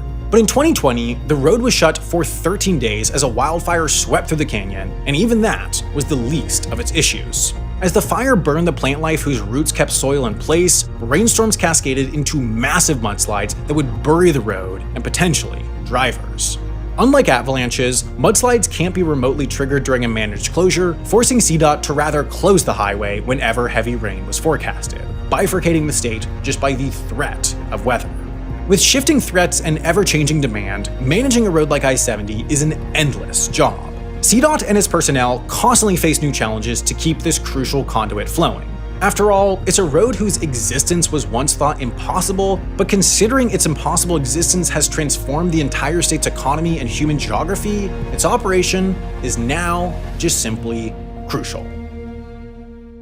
With decades having now passed since I-70's original construction, it's due for upgrades, and plenty are happening right now thanks to funding from the $1 trillion federal infrastructure package passed 2 years ago. Now, this was something where congressional and public opinion was split evenly down party lines, and the media coverage about the passing of the bill often framed the issue in terms of who's winning and losing politically. That's why I've been using our sponsor Ground News to research issues in a way that lets me see past this partisan spin. It's a website and app developed by a former NASA engineer on a mission to give readers an easy, data-driven way to read the news. Every story comes with a quick visual breakdown of the political bias, factuality, and ownership of the source's reporting, all backed by ratings from 3 independent news monitoring organizations. And you can directly compare related articles from different sources to see what details are emphasized, exaggerated, or left out. I especially like the blind spot feed, which highlights stories that are disproportionately covered by one side of the political spectrum. Now, you may be thinking, why should I pay attention to partisan sources? But if you lean right, you may have missed this story, and if you lean left, you may have missed this story. I think it's important we understand how our current media environment operates and the impact it might have on our politics so we can engage in constructive dialogue. And maybe we can even challenge some of our own assumptions. You can go to ground.news/Wendover to get 30% off the Ground News Vantage plan, which includes a feature called My News Bias. It's basically a dashboard for your news diet, showing you what your top news sources are, whether you engage with different perspectives, what topics you're interested in, and a lot more. Go to ground.news/Wendover or click the link in the description to see how your reading habits change over the next month and support an independent news platform working to make the media landscape more transparent. Oh,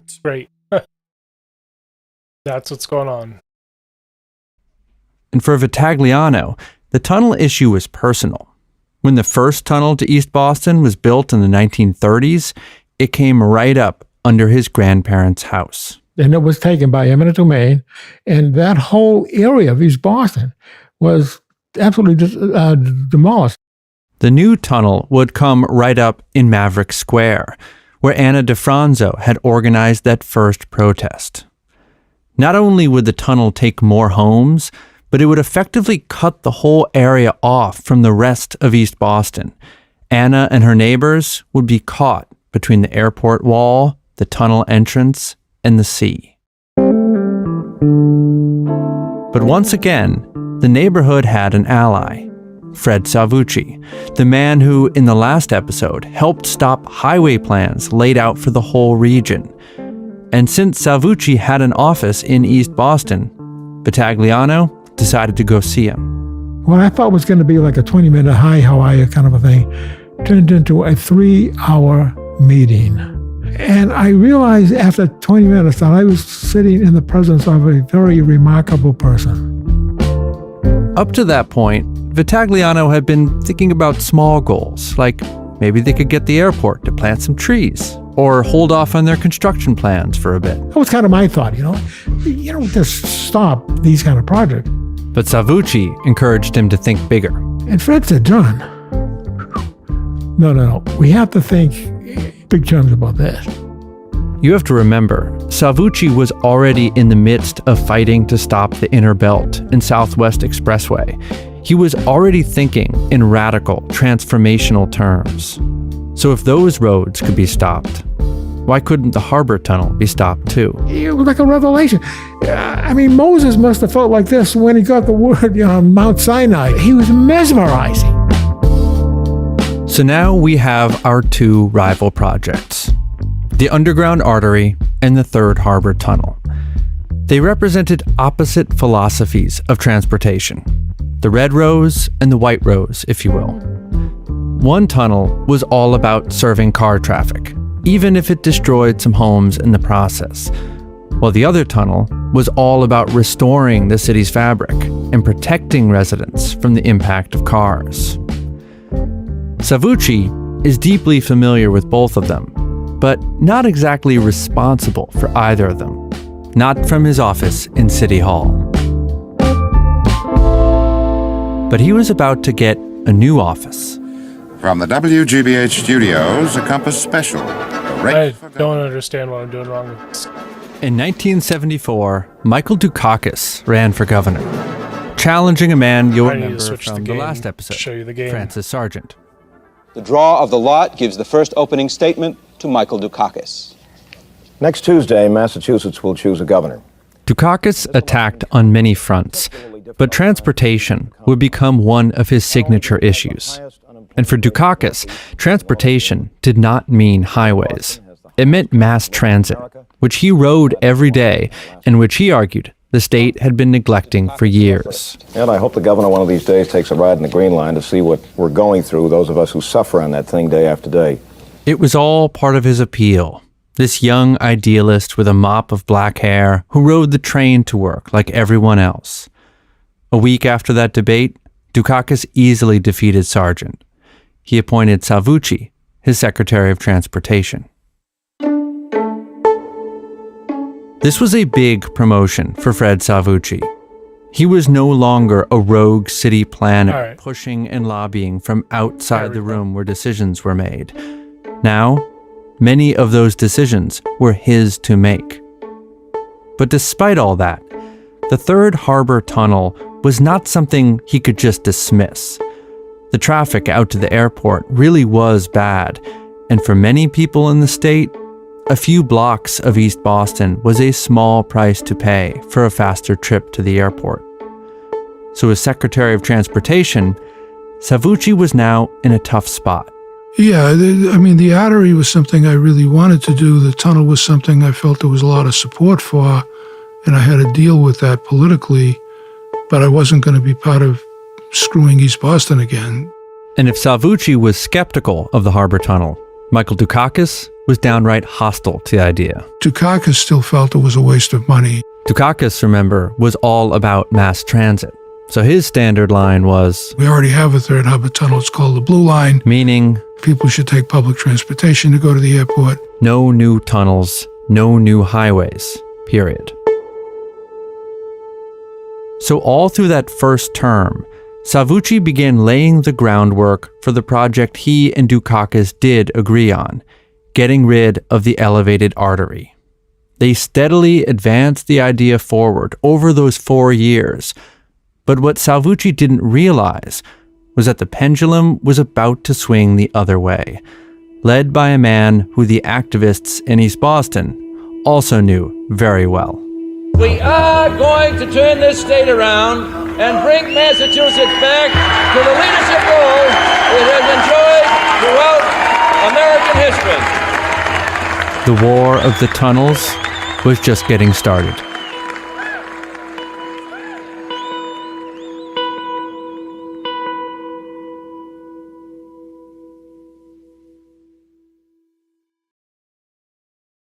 In February of 1978, the greatest winter storm Boston had ever recorded rolled over the city. The weather situation that now exists in the Commonwealth is probably one of the worst in our history, and for that reason I've ordered... Snow fell at a rate of 4 inches per hour. Wind gusts topped 80 miles an hour. Cars were trapped on the highway, barely visible under mounds of windswept snow, and even plow trucks could barely get around the streets. In the middle of that historic storm, a young journalist named Renee Loth moved across the harbor to East Boston. I moved over my cats and my stereo in my bed, and I said, oh, well, it's snowing, we'll finish up tomorrow. And of course, tomorrow never came. It was 2 weeks before I got to go back to my old apartment in Somerville and finish moving. And so I had nothing, truly nothing. I didn't have a teapot. I didn't have a fork. And the neighbors all chipped in and gave me, the things that I needed to live for those 2 weeks. Renee still has the plates and saucers one of her neighbors gave her. I lived in a triple-decker row house, very much like most of East Boston. It was a cold water flat, so-called. There was no central heating. So in order to heat the apartment, there was sort of a space heater element to the gas stove. The apartment was cheap, just $85 a month for 2 rooms, which was good because she had just taken a job at the East Boston Community News, which did not have a big budget. I was the editor, the reporter, the photographer, layout person. I sold all of the ads. The paper had been founded in 1970 by a pair of conscientious objectors to the Vietnam War. They were assigned to work for an anti-poverty organization in East Boston as their alternate service, and there they started a little newsletter. Since then, it had grown into a weekly publication, mostly run by volunteers, out of an apartment in Maverick Square. So the dark room was in the bathroom. We had the enlarger set up over the bathtub, and we used the sink there for making the photographs.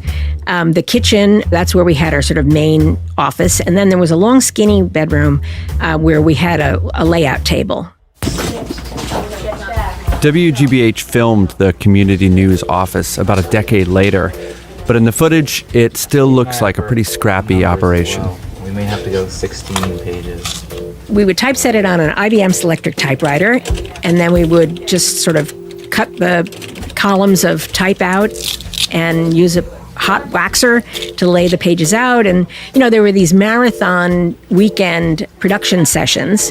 Children, retirees, and housewives, and just neighborhood people would come and help. And then we'd all go to Santarpio's and have pizza with extra garlic.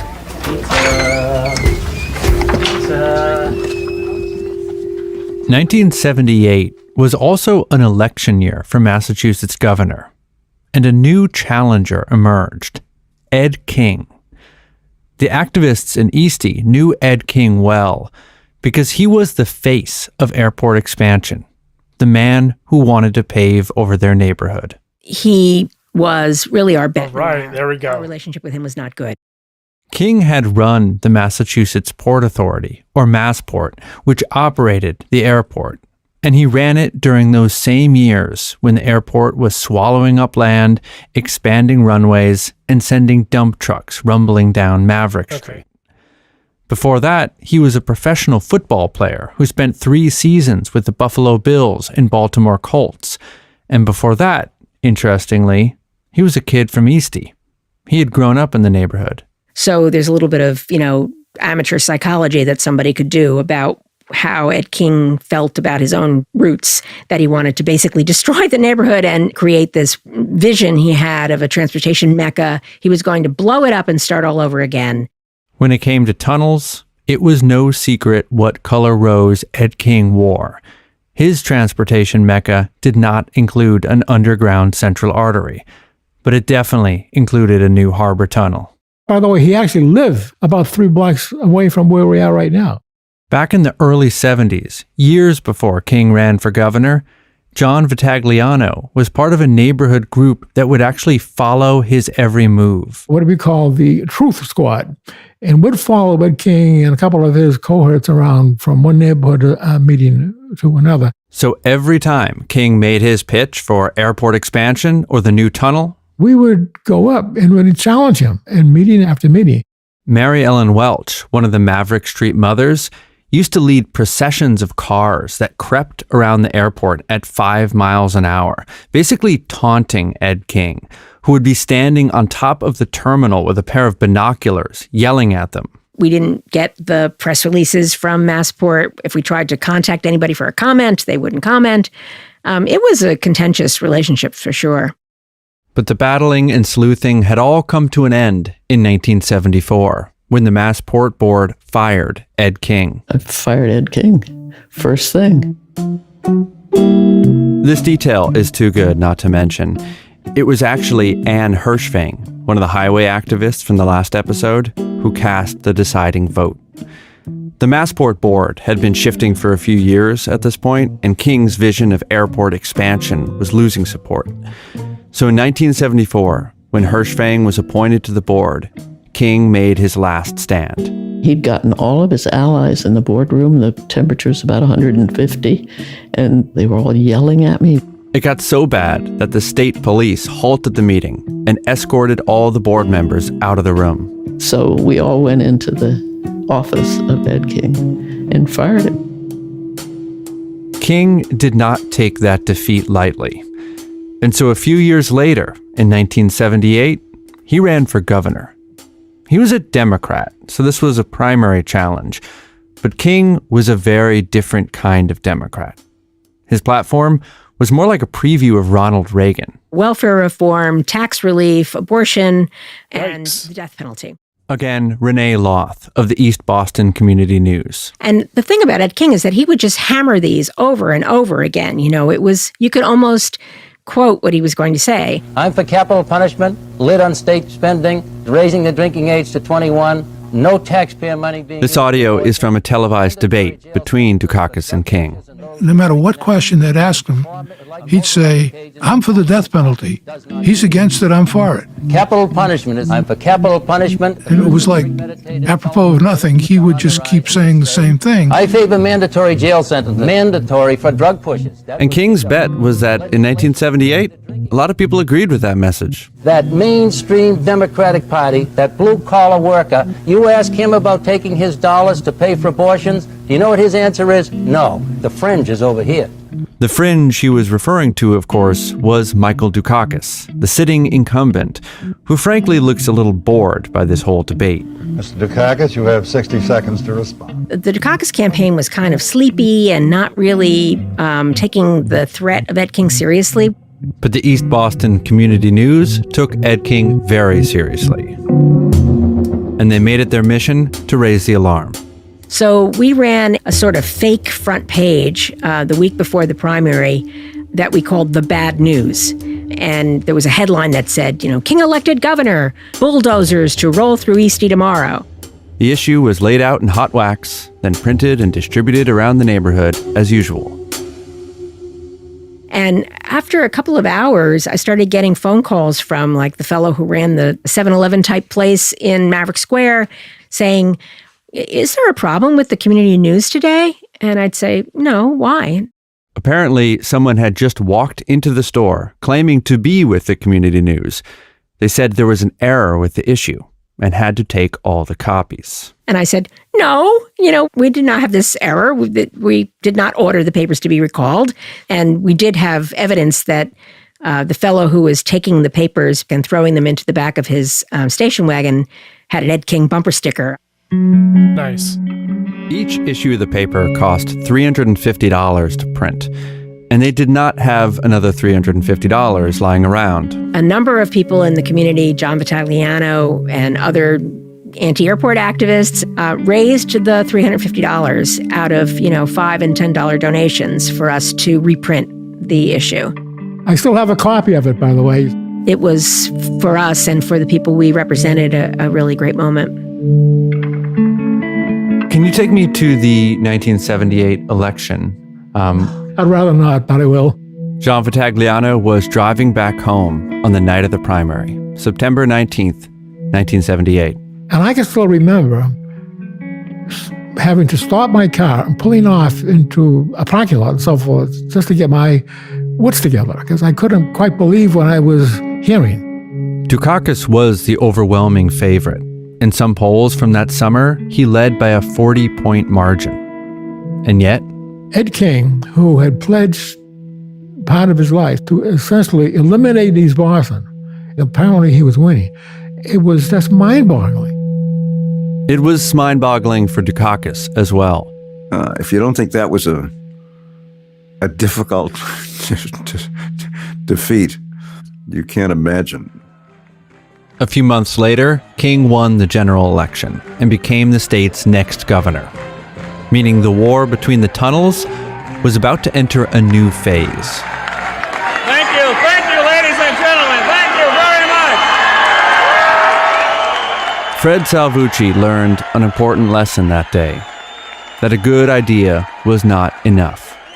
In fact, a good idea was worth nothing if you didn't have the words to communicate it and the coalition to support it. We were pretty exuberant in Dukakis won. We thought we had the right answers. In many cases, I think we did, but, well, it's the right answer, so it'll be self-evident. We'll just do it and people will love us. Well, it didn't work. For Salvucci, it was self-evident that tearing down this hulking, crumbling, congested highway and putting the whole thing underground was a good idea. But that didn't matter anymore. Salvucci was out of a job and wound up teaching at MIT. The King administration dropped the idea of burying the central artery entirely. A reporter interviewed Salvucci the day after the artery decision was announced. I had thought, frankly, that the King administration was going to proceed at least with the environmental analysis, and I was pretty upset when I saw yesterday morning's newspaper. You can tell Salvucci was bitter about it. It felt personal. The other thing is he doesn't like me, and he doesn't like Dukakis, and so he can kind of undo it. It gives him a kick somehow. To King's credit, his main concern about burying the artery was that it would be astronomically expensive, which was true. Of course, the project King did want to proceed with was the Third Harbor Tunnel, the one that would come right up in Maverick Square. For activists in East Boston, this was their worst nightmare come to life. And you could notice that throughout the neighborhood. Those were not just academic issues anymore. They became real-world issues. But by 1978, the activists were truly organized. It had been a decade since Anna DeFranzo and the other Maverick Street mothers had successfully stopped the trucks rolling down their street, and they knew how to get things done. There was a meeting in East Boston, I am not exaggerating, every night. Land use meetings, airport noise meetings, housing meetings. A lot of meetings. And sometimes meetings with powerful people. Ted Kennedy came out against the tunnel. So did Congressman Tip O'Neill, who was then Speaker of the House. He famously said the tunnel would have to be built over his dead body. Then in 1981, the activists caught a lucky break in the form of $1,000 in an envelope. The money was intended for a man named Barry Locke, Salvucci's successor as Secretary of Transportation. Who was sort of the un-Fred Salvucci. I mean, everything that Fred was for, Barry Locke was against, and vice versa. Locke was the man in charge of making the Third Harbor Tunnel happen. Fortunately for East Boston, I suppose, Barry Locke was a not very upstanding character. That envelope of cash, it was a bribe. But it was opened by the wrong person. A sensitive subject, Barry Locke, he was your transportation secretary and he's now under indictment. Locke was indicted in July of 1981. That definitely stalled the King agenda. The planning process for the tunnel did continue, but had lost precious time. So much time that now the next election was approaching. I'm not sure at first that I thought I even had a shot at running for re-election again. I certainly didn't think so. Again, Michael Dukakis. Yeah, I missed King didn't do a great job either. Oh, well. And at some point, a lot of people came to me and said, you know, you messed it up, but you really ought to give it a try again. And I finally decided to do that. It would come to be known as the rematch. It was kind of like one of those big heavyweight championship bouts when Muhammad Ali would defeat Frazier. And then one of them would go into retirement, rest for 6 months, and then he would come back and try to retake the crown. But this time, Mike Dukakis applied some of the lessons that he learned in 1978. This time around, Dukakis kept his focus closer to the ground, on voter outreach, working class issues, stuff he had neglected in the last campaign. In politics, second chances are pretty rare. Beating a sitting incumbent in a primary is also rare. In September of 1982, Michael Dukakis achieved both. The night of the election, Savucci was so exhausted and relieved that he fell asleep with his face in the middle of a pizza. Literally woke up with my nose in the pizza. It was incredible. I'm not sure I'm amplified, am I? Slightly? A little bit. Dukakis won the general election easily, and before the end of the year, he announced Savucci would be coming back to run transportation. I'm delighted to announce his appointment. It's probably the best kept secret in America, so... The reporters, at least, gave him a warm reception. And Fred Savucci was ready to get back to work, especially now, because he'd had a revelation about this war between the tunnels. Before the election, when he was sitting in his office at MIT, Savucci got a call from an unlikely friend. I got a phone call from Bill Reynolds. This is the same Bill Reynolds who had pitched Savucci on the idea of burying the artery. The guy who loved highways and thought everyone else should too. Bill said, gee, what are you doing? I said, well, I'm grading papers just to needle him a bit because he had supported King. And, it was one of the reasons I was grading papers instead of planning the artery. Reynolds took the jab and pressed on. He said, well, I got a little job over by South Station, and from where I'm standing, I can see the right alignment for the tunnel. Reynolds was calling from a payphone, and when he said he could see the alignment, he meant a path for the Harbor Tunnel, a way to go from downtown Boston straight to Logan Airport. He said, it's totally clean. This thing can be built without taking a single building. So I said to him, well, that's interesting. Why don't you call your friends in the King administration and tell them it's a good idea? And he said, don't be like that. They're idiots. They won't listen to me. They don't know what they're doing. Even though he had supported them. Yeah. Will you take a look at it? Reynolds drove over to MIT, picked up Savucci, and drove him back to that exact spot where he'd called from. Now, Savucci over the years had considered many options for how to build this tunnel, and all of them struggled with the same basic problem. This tunnel had to have a portal on either side. It had to come up somewhere, and you couldn't make a lot of curves underwater. It had to be pretty straight. That's why the original tunnel plans had it coming up in Maverick Square, because it was right across the harbor from downtown. Reynolds, though, from that phone booth, had realized that if you just started the tunnel a little south of the downtown, it could go straight across and into the airport itself, and you wouldn't have to take a single property. He had, in effect, expanded the map of possibilities. I said, well, Bill, you're right again. This is the right way to build a tunnel. Savucci could see now that as long as the state was divided into an artery camp and a harbor tunnel camp, neither project would ever get done. The solution, he realized, was a combined project. Something that pleased the tunnel crowd and the artery crowd. Something that could actually survive the long process of design, permitting, funding, and construction. Plus, the two projects, even though they were rivals, made good sense together. If you depressed the artery and connected it to the new harbor tunnel, the whole system would work better. So I had a conversation with Dukakis, and I said, look, once you're hopefully elected, we should really take a serious look at this. Thank you all very much, and if the members of the press have questions for Fred and Marty, I'm sure they'll be... But when Dukakis was reelected and Savucci was reappointed secretary, he had to tread carefully. We've all got an obligation to look at things in a careful way. Because Dukakis had still not embraced this vision of a combined project. And of course, all the reporters in the room were eager to know, what would Salvucci do about the two tunnels? Of course, Dukakis wanted to run for president eventually. You're not saying you would necessarily go for the central artery depression over the Concentrated latinum. That's what I want. I'm saying that we will look carefully. Salvucci took the opportunity to at least try and set the tone, and with any luck, start to convince his boss, who was standing right behind him. He offered this metaphor. We don't want to get into a sort of a war of the roses here, where after 100 years everybody forgets who the Reds and who the Whites were, but they're just still fighting each other.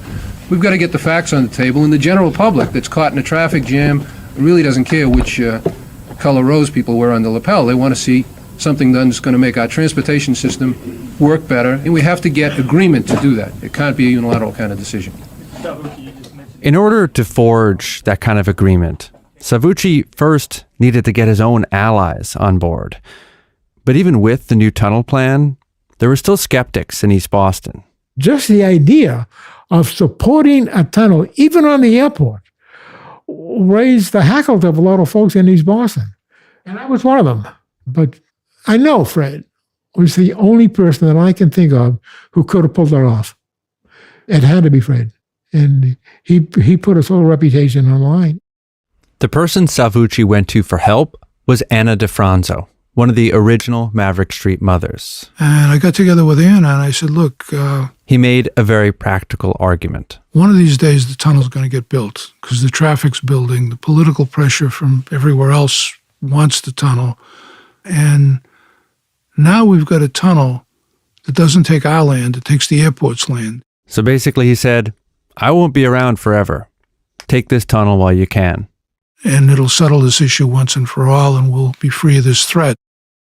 The state scheduled a pair of marathon public meetings for the project, from 11 a.m. to 11 p.m., 2 days in a row.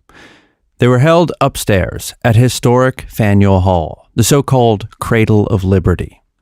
This is where the question of the American Revolution was hashed out in public by the likes of Sam Adams, where Frederick Douglass and JFK came to give speeches.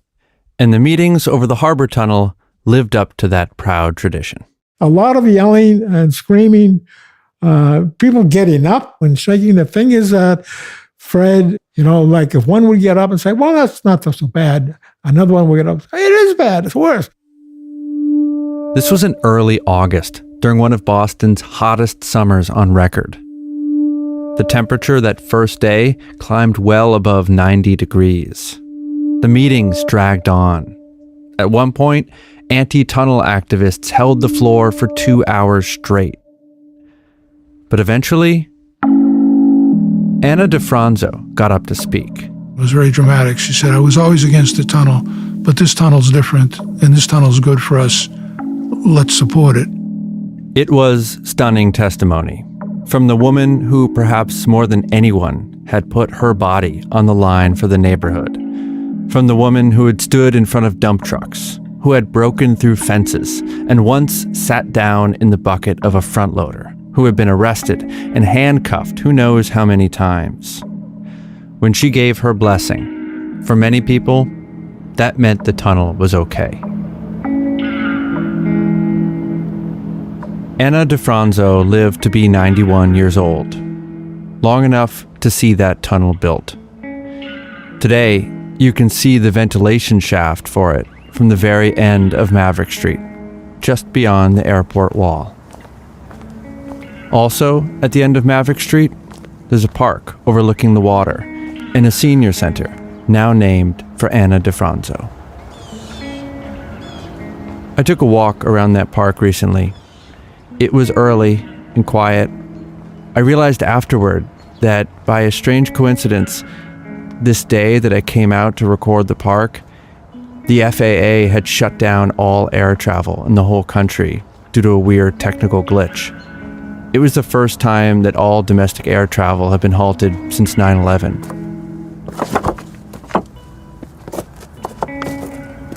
Looking around at the water and the empty sky, I had to imagine that Anna would be pleased with this scene.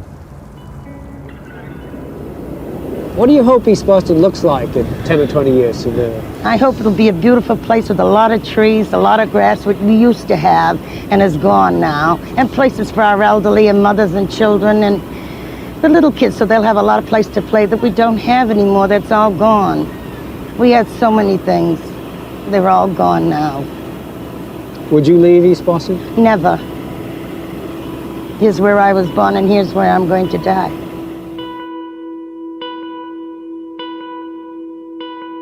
In September of 1983, a month after that public hearing in Faneuil Hall, Salvucci won over the last big skeptic, his boss. Thank you all for joining us here today for the announcement of a very, very important decision. And it's a decision which required more than a little soul searching on my part. Dukakis is speaking in front of a whole row of big, full-color posters. There's a map of the city with two thick red lines spreading out like a lobster claw. One of those lines is the Central Artery. The other is the Third Harbor Tunnel. And they were now linked. Why? Because if the artery doesn't work, you won't even be able to get to the tunnel. Many compromises were made along the way, but there was one compromise Dukakis and Salvucci would not make. It was the promise Salvucci had made to his grandmother, and again to Anna DeFranzo. Moreover, we can depress the artery, provide a third harbor crossing, and we can do it without taking even one person's house or apartment anywhere. Without taking one person's house or apartment anywhere. That day, a strange and fragile coalition was forged between the Red Rose and the White. It included environmentalists and community activists, but also business leaders and road builders, people who thought that burying the Central Artery was a waste of money, and people who thought the Third Harbor Tunnel was a pointless concession to car culture. People from Eastie and the people who just traveled through Eastie to get to the airport. One Massachusetts congressman I talked to called it an unholy alliance. They didn't all like each other. They didn't all trust each other. But in this case, they needed each other. This $2.2 billion project is, I believe, unique in highway building history. In terms of the degree... The last question Dukakis took that day was about the national politics of the project. What made him think he could get money for this out of Washington? He more or less brushed it off. And my sense is that this is not a partisan issue in any sense of the word. It seems to have very strong support. On that count, Dukakis would prove to be very wrong. Because in the 4 years he had been out of power, something very important had changed in Washington, D.C. Ronald Reagan had been elected president. And Reagan had his own feelings about this little project up in Boston. Great. $1 billion boondoggle of a highway bill sort of gives me a case of heartburn. How do I spell relief? V-E-T-O. That's next time.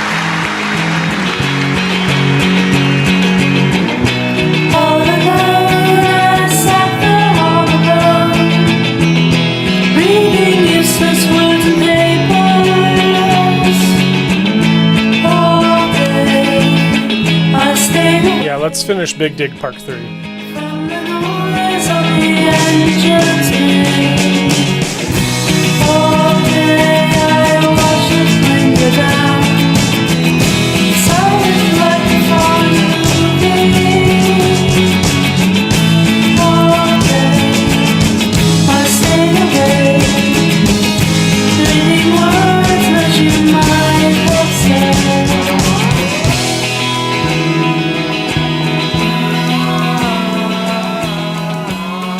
The show is produced by Isabel Hibbard and myself, Ian Koss.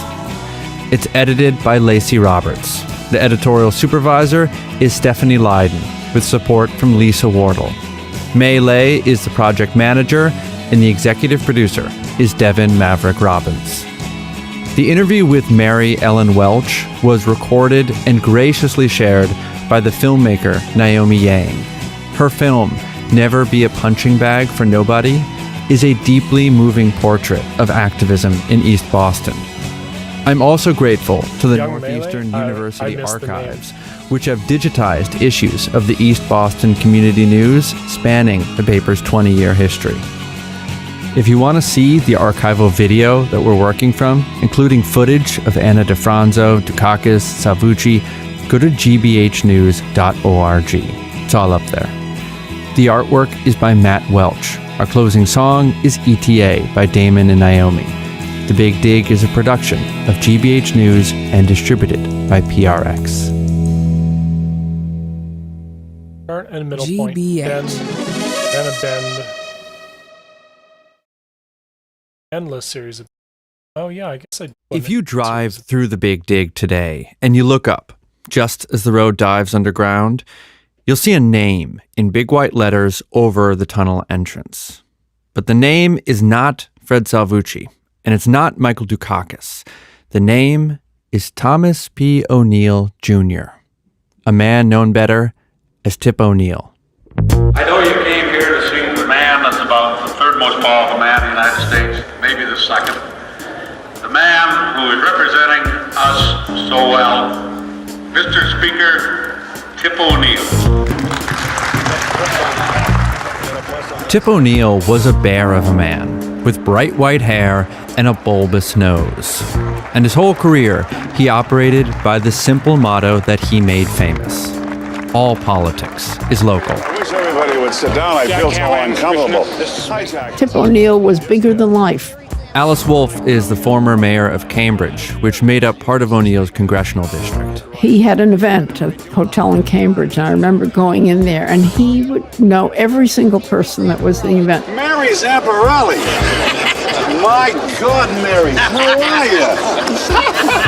And he'd say, "How's your Aunt Molly? How is your daughter doing now in school?" And this was his capacity. Over here, the Regazios I love. Thank you. Oh, Christ. From the grandfather all the way down.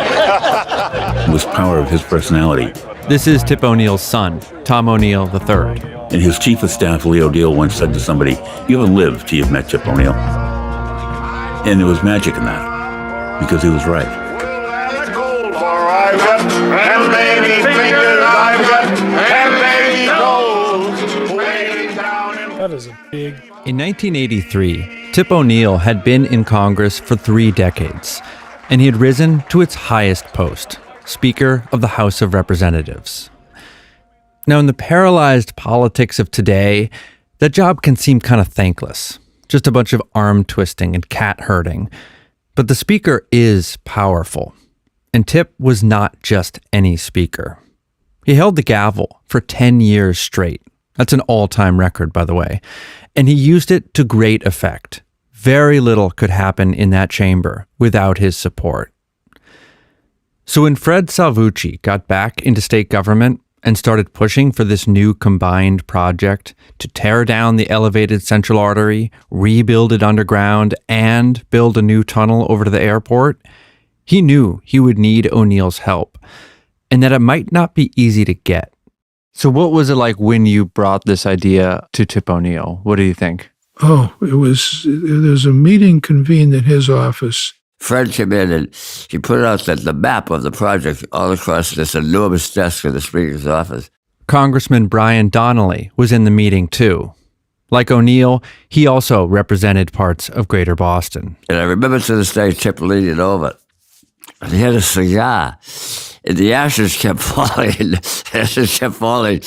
onto the map. I thought the map was going to go up in flames. I was standing back there saying, holy mackerel, Tip's going to burn the whole thing down. And he was only interested in one thing, East Boston. He kept pointing to Fred, saying, show me East Boston. This is because O'Neill's district included East Boston, and he knew just how controversial the Harbor Tunnel had been. Tip was deathly afraid of the politics of East Boston. He said, I want an absolute guarantee that the people of East Boston are for this. If they're not for this, Fred, you can come in here 1,000 times. It ain't ever going to happen as long as I'm Speaker. So Salvucci made his case for why this tunnel was different. Here's physically why it's different. Here's politically why it's different. Basically, everything we covered in the last episode. The The speaker himself didn't immediately respond. He liked to sit back and let everyone else in the room speak first. And so a third local congressman, an ally of Tipps, turned to Salvucci. And said, okay, Fred, we'll go with this. But if he, and he points to the speaker, if he gets one angry phone call out of East Boston, you're dead. With that, the pointed finger turned toward Salvucci and took the shape of a pistol. It was like, okay, I get it.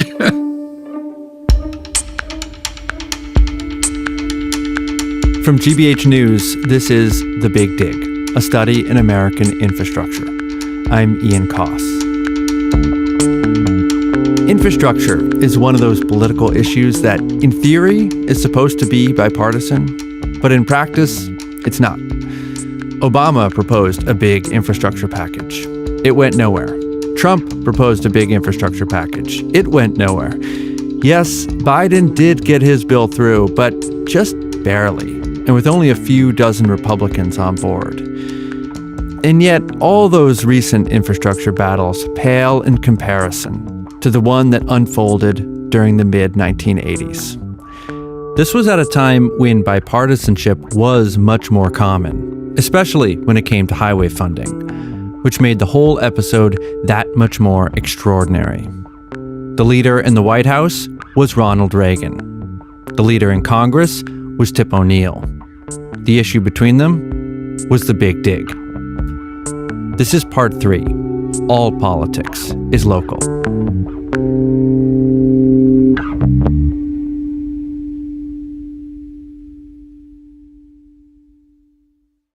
The interstate system was built by the gas tax, subway lines, about 4 cents a gallon for many years, collected on every gallon of gas pumped at every gas station in the country. This was the big innovation of the 1956 Federal Aid Highway Act, the money. We're talking about billions and billions of dollars of gas taxes funneled into a special trust fund, which in turn was paid out to the states. There had never been federal infrastructure spending like this in America. And for many years, it was the single largest source of money that the states got from Washington, just a huge bonanza. But the party was never supposed to last forever. By the early 1980s, the interstate era was winding down. Most of the roads were built, and Fred Salvucci found himself facing a very tight deadline. If the Xerox machine gets stuck, we're dead. I mean, there's no wiggle room. Congress had decided that 1983, the year Salvucci got back in office, was last call on all federally funded interstate projects. For reference, the deadline for proposals was just 3 days after the big speech Governor Michael Dukakis gave at the end of the last episode, when he publicly endorsed the project for the first time. So yeah, no wiggle room. Do you remember just how close to the deadline it came when you finished it?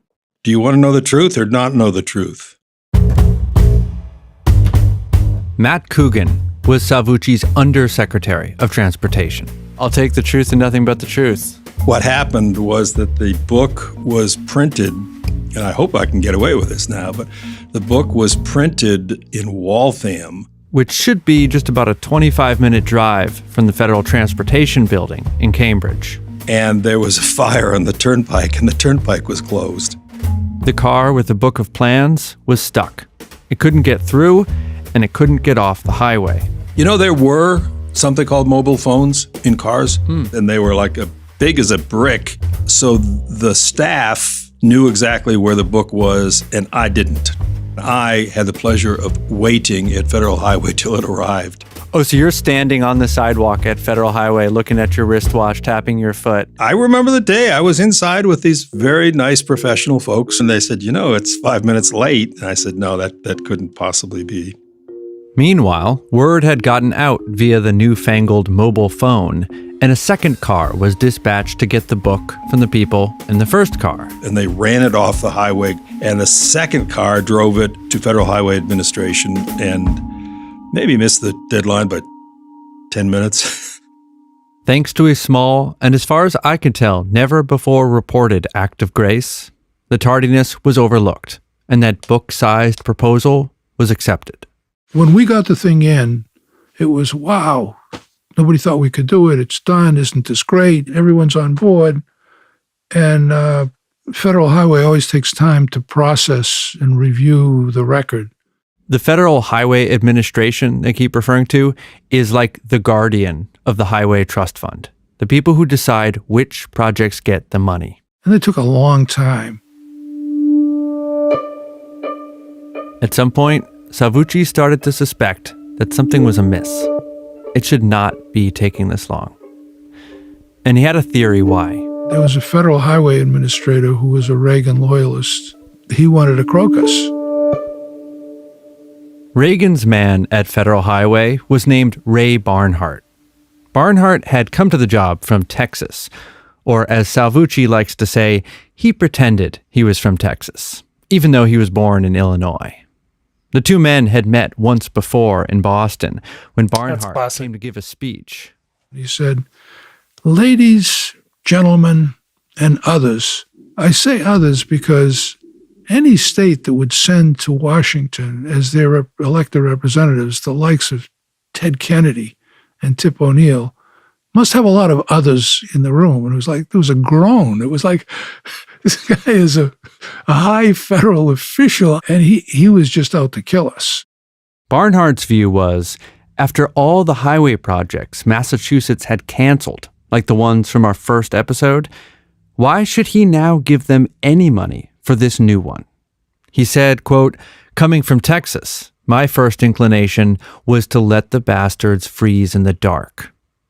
There would be no love for the Central Artery from the Reagan White House. This is when Tip O'Neill enters the picture. And Tip had some experience squaring off with Ronald Reagan. Mr. Speaker, the President of the United States. Every year, Reagan would come over to Tip's house and give his State of the Union. Mr. Speaker, Mr. President. Reagan would joke later that he could actually hear Tip sitting right behind him, plotting out loud his own plans. As I made each proposal, I could hear Tip whispering to the George Bush, "Forget it. No way. Fat chance." As Speaker of the House, O'Neill was the most powerful Democrat in the country. Gentleman from Massachusetts, the distinguished Speaker, Mr. O'Neill. And he was an old-school, New Deal liberal Democrat. I mean, a true believer in the moral obligation of government to serve the most vulnerable.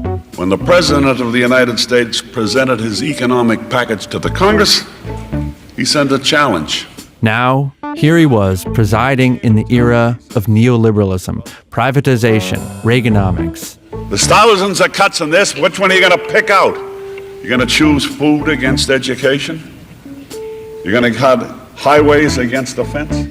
So this is not a simple rivalry or clash of personalities we're talking about. This was a tectonic shift in American politics embodied in these two old Irishmen. The way Tip saw it, he was Horatius, standing at the bridge into Rome, alone against the hordes with his sword and shield, the last line of defense for the social programs he had spent his entire career building up, and that Reagan was all too ready to cut down. They worked, in my opinion, in the best interest of America. Thank you, Jim. Tip had also become the public face of Reagan's opposition, and not really by choice. In the 1980s, Republicans ran attack ads featuring a white-haired, overweight actor in a striped suit. It was unmistakably meant to be Tip O'Neill. Congressman, I think we're running out of gas.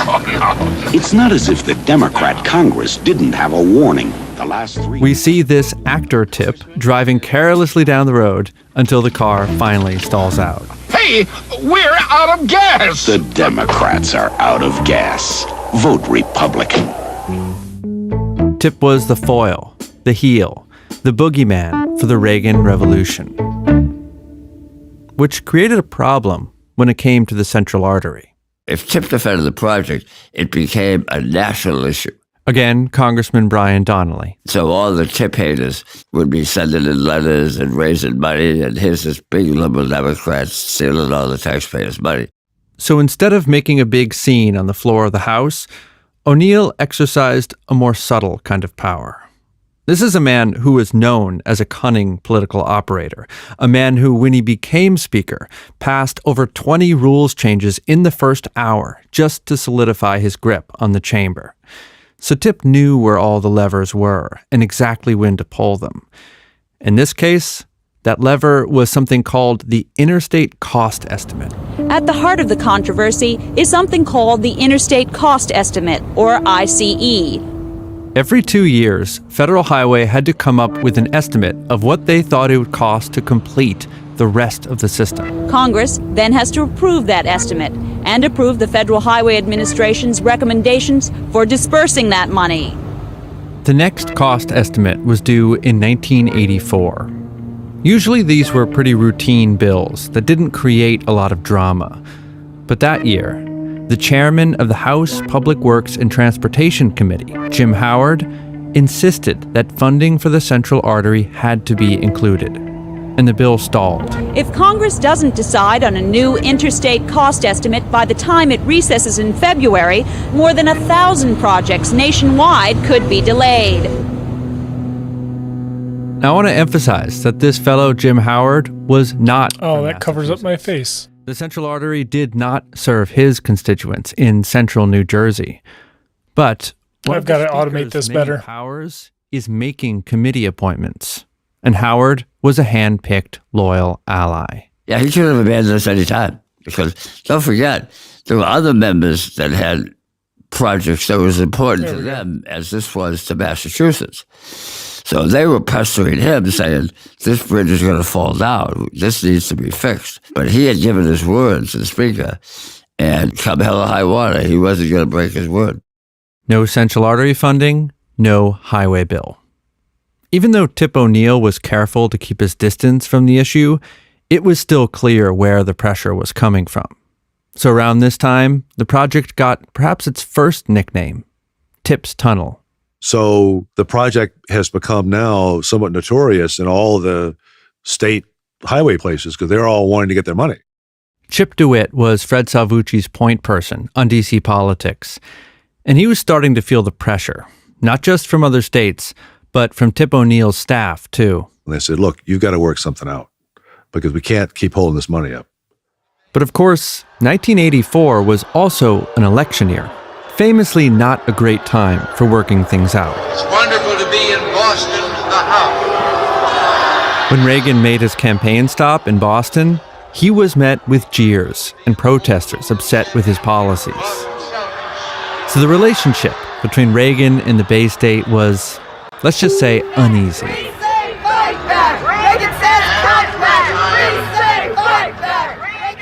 What Massachusetts needed was an intermediary. Someone who could broker a truce. What they needed, really, was a Republican. And Chip DeWitt found just the person. A high-powered Boston lawyer named Roger Moore. Not to be confused with the actor who played James Bond, even though this Roger Moore was also a very dapper man. Roger comes in and he's wearing a classic Edwardian outfit, a dark blue suit with a vest and a fob and chain and a straw boater hat. Wow. And here's Fred with his non-leather belt with the buckle on the side. And it was a little bit like oil and water. Fred was not a slick dresser. No, Fred was not a slick dresser. And Fred was very reluctant to have Roger involved. He didn't know him. He didn't trust him. But he soon realized just how valuable Roger could be. He was a personal friend of Ray Barnhart. Roger Moore knew Ray Barnhart, the Texas transplant at Federal Highway, the very man they needed to get to. So Roger joined the team. I'll never forget one day Roger tells me, I'm going to try to figure out what makes Barnhart tick. And he said, I'm going to go fishing with Barnhart. I think it was like Montana, somewhere out west. What Roger Moore learned on that fishing trip was that despite all the bluster and stonewalling, Barnhart was eager to let Congress get on with a new highway bill and ready to settle the whole dispute over Tip's Tunnel. So what Roger asked Barnhart to do is put down in writing the things, that the administration has problems with, and we'll try to address those. So sure enough, about a month later, we get this memo that says there are 3 problems with the project. The first 2 were pretty minor technical things. They could settle those quickly. And then they said that the central artery is too expensive. Too expensive. So it's not cost effective. On this last issue, the slick-dressing Roger Moore was able to strike a clever deal by exploiting the alliance at the heart of the whole project between the artery and the harbor tunnel. The context here is that pretty much from the beginning, federal highway officials had been skeptical of rebuilding the central artery underground. Their expression was, this isn't the highway, this is an urban beautification scheme. Which was true. I mean, it would make the city more beautiful to replace that elevated highway with acres of open space. And it could make for a better highway. But that argument didn't always land. It was like, if it's not destructive, it's not ours. It's a weird mentality. At the same time, Federal Highway had always been supportive of the Third Harbor Tunnel. It was clearly not an urban beautification project. It was a straightforward expansion of the interstate system that also happened to complete the longest interstate in that system, I-90, by finally connecting it to the Boston airport. It was one of those lingering gaps on the map that Federal Highway was really looking to fill in. So the deal they made was this. If the state could prove that the artery was just as cost-effective as the harbor tunnel, the whole combined project could go forward. And it ended up with me and 2 guys from Federal Highway locked in a room.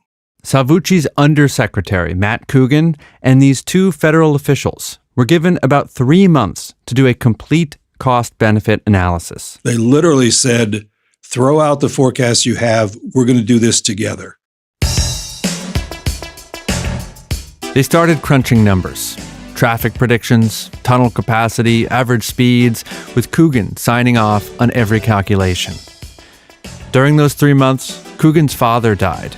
He had to travel back and forth to Vermont to take care of his mom and arrange a funeral. But the process couldn't stop. Too much was riding on it. And those were some of the, I don't even like thinking about it, some of those painful weeks of my life, because not only was our project in limbo, but the entire national highway industry. And there was just this general belief that if a pile of numbers came out wrong, there'd be a stalemate for years more. The irony of this whole cost-benefit exercise was that for Salvucci and Coogan, depressing the artery was never really about highway capacity and traffic flow. It was about restoring their city. Matt Coogan lived in the north end of Boston. He had to walk under the elevated artery every day to get to work. He had 2 kids who were breathing exhaust from the almost 200,000 cars a day that crept along one of the most congested highways in America. But those costs and benefits were never part of the equation.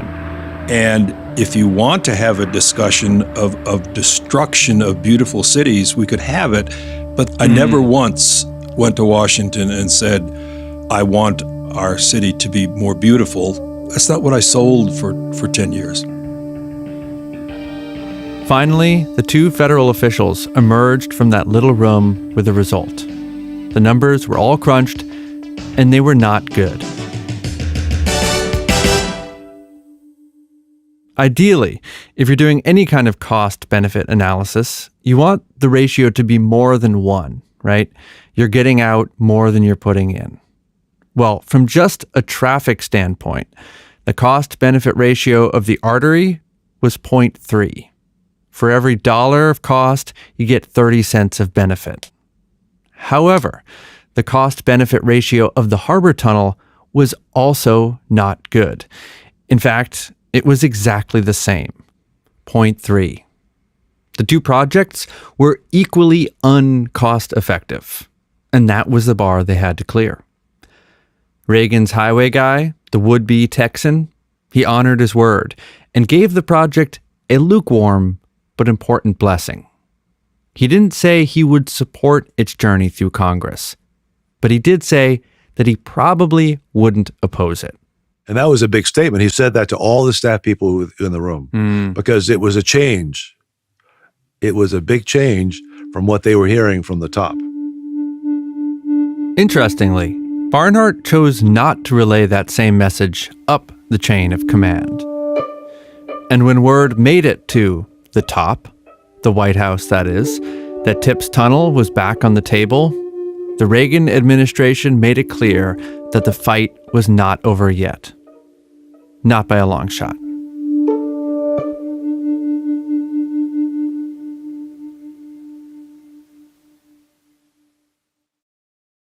When Fred Salvucci's first child was born, he wanted to name her Roseanne Louise Carmine Lucia Maria Salvucci. The family priest said the name was too long, so they dropped the 3 middle names, at least for the time being. 13 years later, when Roseanne Louise was confirmed, Salvucci encouraged her to add Carmine and Lucia as confirmation names. And then, 10 years after that, when she got married, he persuaded her to add Maria back in as well. As Salvucci's friends have put it, it took him 23 years to get the name he wanted for his daughter. But he got it.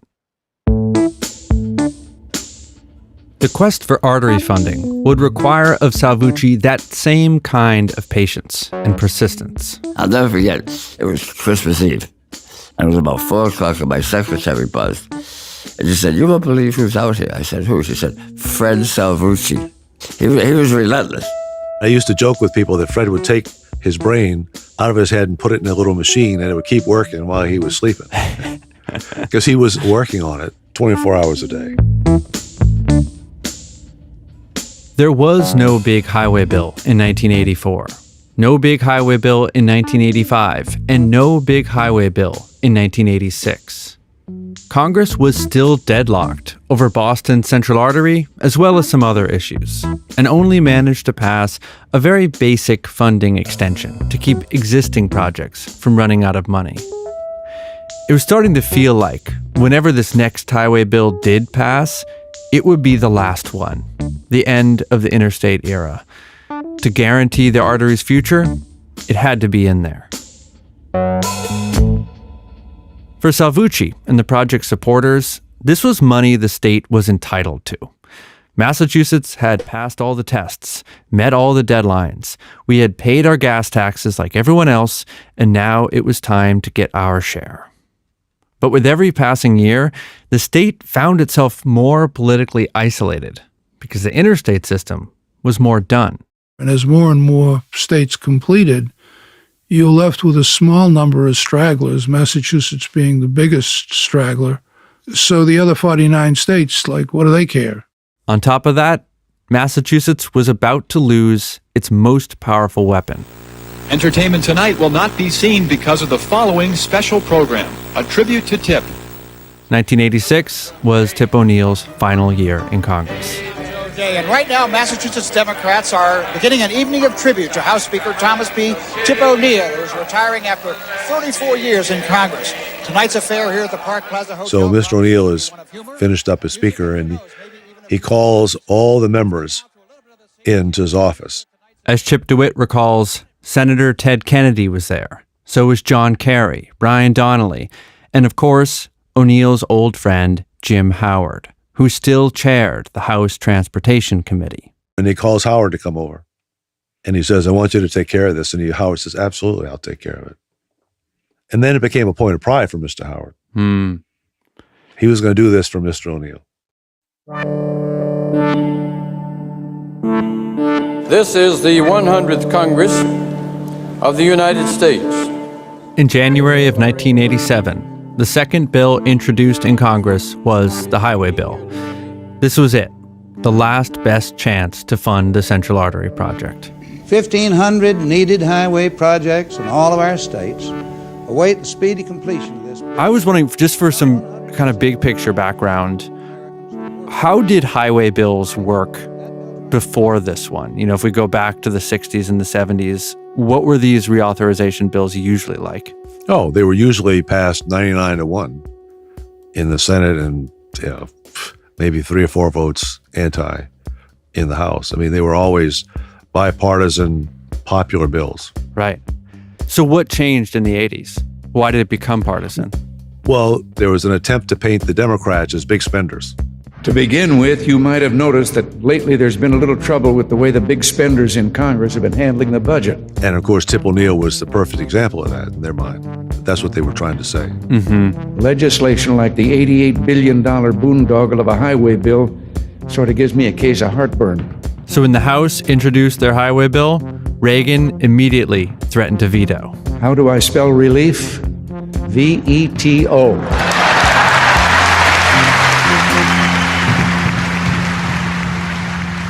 From day one, when we saw the House bill, there were too many earmarks. Jim Burnley was Reagan's Deputy Secretary of Transportation. And as he recalls, the spending they were most opposed to were the so-called earmarks, funding for specific projects written in by individual congresspeople.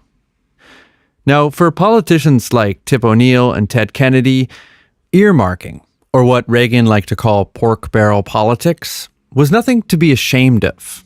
It was a point of pride that they brought home the goods for their voters. That's how politics was supposed to work.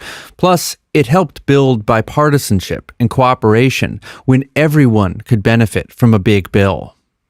But Reagan thought the whole thing had gone too far. And the Central Artery became the sort of poster child for all the other earmarks. I mean, it was an earmark that was by several orders of magnitude bigger than any other earmark. Of course, the folks behind the Central Artery project didn't think of it as an earmark. One of the words we hated most was that we were an earmark. They saw it as a legitimate piece of the interstate system. And there's some truth to both sides here. I mean, the most extreme earmarks are truly oddball projects that have gone through none of the usual channels for federal funding.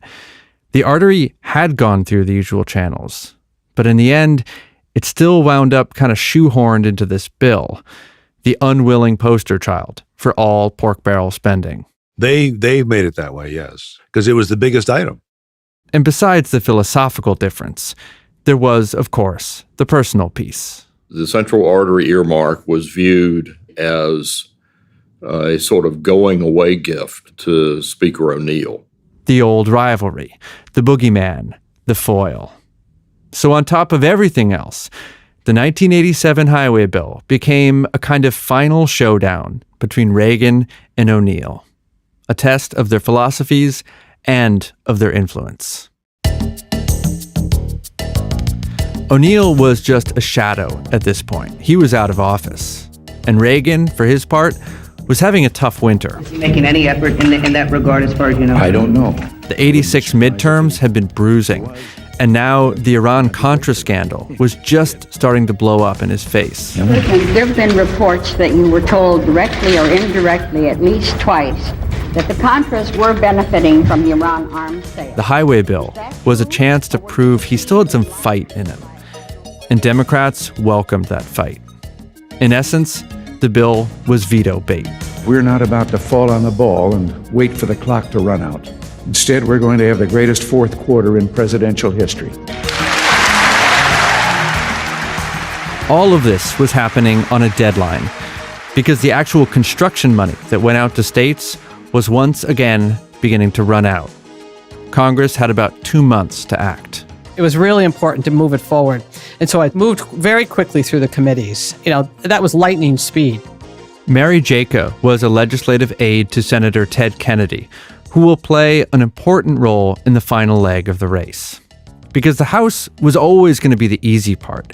It was firmly in Democratic hands and still quite loyal to Tip O'Neill. We knew that wasn't where the showdown was going to be. We knew the showdown was going to be in the Senate.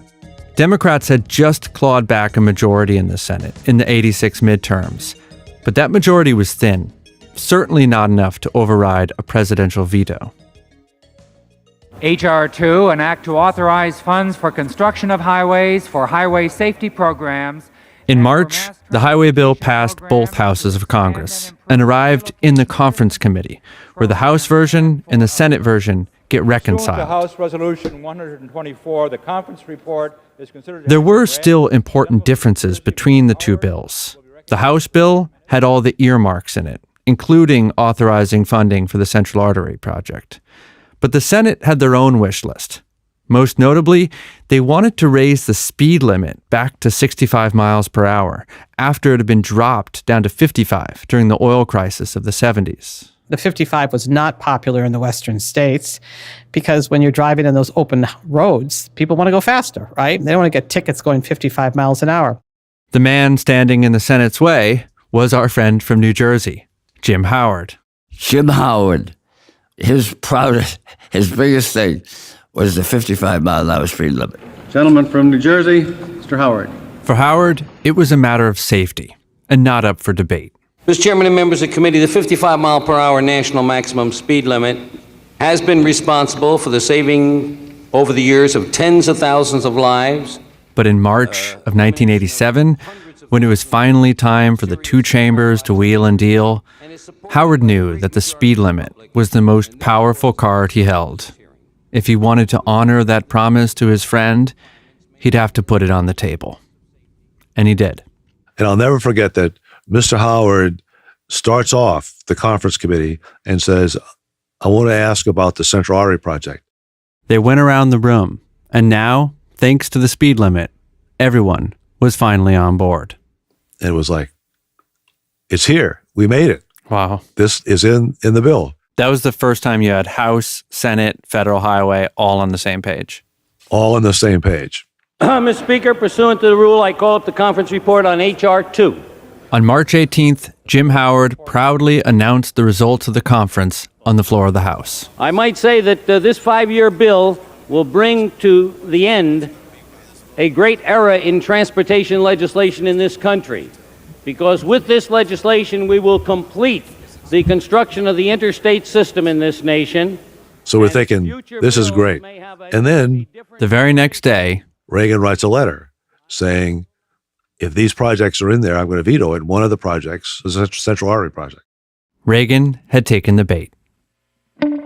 If the American people need any further proof as to who is responsible for the deficit, all they have to do is look at this $87.5 billion budget-busting highway and transit bill passed by Congress last week. The bill's a textbook example of special interest pork barrel politics at work, and I have no choice but to veto it. Everything about this was unusual. It's time for me to start writing. Since 1956, the interstate program had been continually reauthorized and expanded through 7 presidential administrations, Republican and Democrat. And that is the veto. In 30 years, not a single one of these bills had ever been vetoed. Now, here we are, days away from the Federal Highway Administration actually running out of money, and the government is at an impasse. Brinksmanship. The bipartisan covenant around highway funding had shown cracks before, but this was something else. The covenant had collapsed. The only question now was, would Congress override the president's veto? The numbers were so close. The House obviously quickly overrode it. The real battle took place in the Senate side. The Democrats had a 54-46 majority in the Senate. That meant they would need all their members on board, plus 13 Republicans, to override the veto. Now, today, you might say, no way, game over. But this was still a highway bill, and bipartisanship was not dead yet. So Mary Jaca and the rest of Kennedy's staff got to work. Trying to figure out who's wobbly, who's not wobbly, who would flip. And it was very, very hard to nail people down. Very hard. Jaca's job was to gather intelligence from other staffers. Then she'd write up talking points on index cards, customized for each senator that Kennedy needed to talk to. And then right before he'd go out to someone, he'd say, Sims, this is what I need to say to Sims. Mitchell, this is what I need to say to Mitchell. The speed limit proved to be very valuable in these conversations. Those Western senators really wanted to drive fast. And they were willing to buck their party to get it because it was so popular. And it wasn't just the Western Republicans either. A young senator from Kentucky also threw his weight behind the highway bill. Perhaps you've heard of him. Take a seat. I do believe that's Mitch McConnell. How are you, Mitch? Mitch McConnell got personally lobbied by Reagan and was even invited to a meeting at the White House. Jim Burnley had totally forgotten this happened until he started preparing for our interview. I was slack-jawed when I saw the picture because, he was a freshman senator. He was, in effect, a backbencher, yet, getting his vote was so important that he got that meeting. It's kind of hard to imagine the McConnell of today bucking his own party and president. But the practice of earmarking was not just for Democrats. And some Republicans felt that, in this case, Reagan had simply picked the wrong fight. The override vote was scheduled for April 1st. The night for the vote, I was on the floor trying to get intelligence, trying to figure it out, just right to the end. And one of the Democratic floor staffers, Marty, came up to me and said, the senator wants you back in his office. And I was like, oh, okay, wonder why. So I went back to the office, and there was the whole office gathered for a party. There, in the middle of the group, was a picture frame, covered by a cloak. And I was like, what's that? And they said, oh, it's a present for you, Mary. Then Kennedy ceremoniously pulled the cover off of it and said, regardless if we win or lose, Mary, we got it in the bill. We got it as far as we could have gotten it. I hope we win, but if we don't, I want to make sure you realize how appreciative I am of how much work we've all put into this. It was a painting of a pig, and across the bottom in big block letters were the words, Mary, Queen of Pork. So Mary, Queen of Pork hung above my office for the rest of the time I worked there. And I can attest to the fact that it still hangs in her office to this day, a reminder of that night when the central artery hung in the balance. And I don't think he even knew if we were going to win it. I mean, that's usually you kind of know the night before, but on that one we didn't. We really didn't.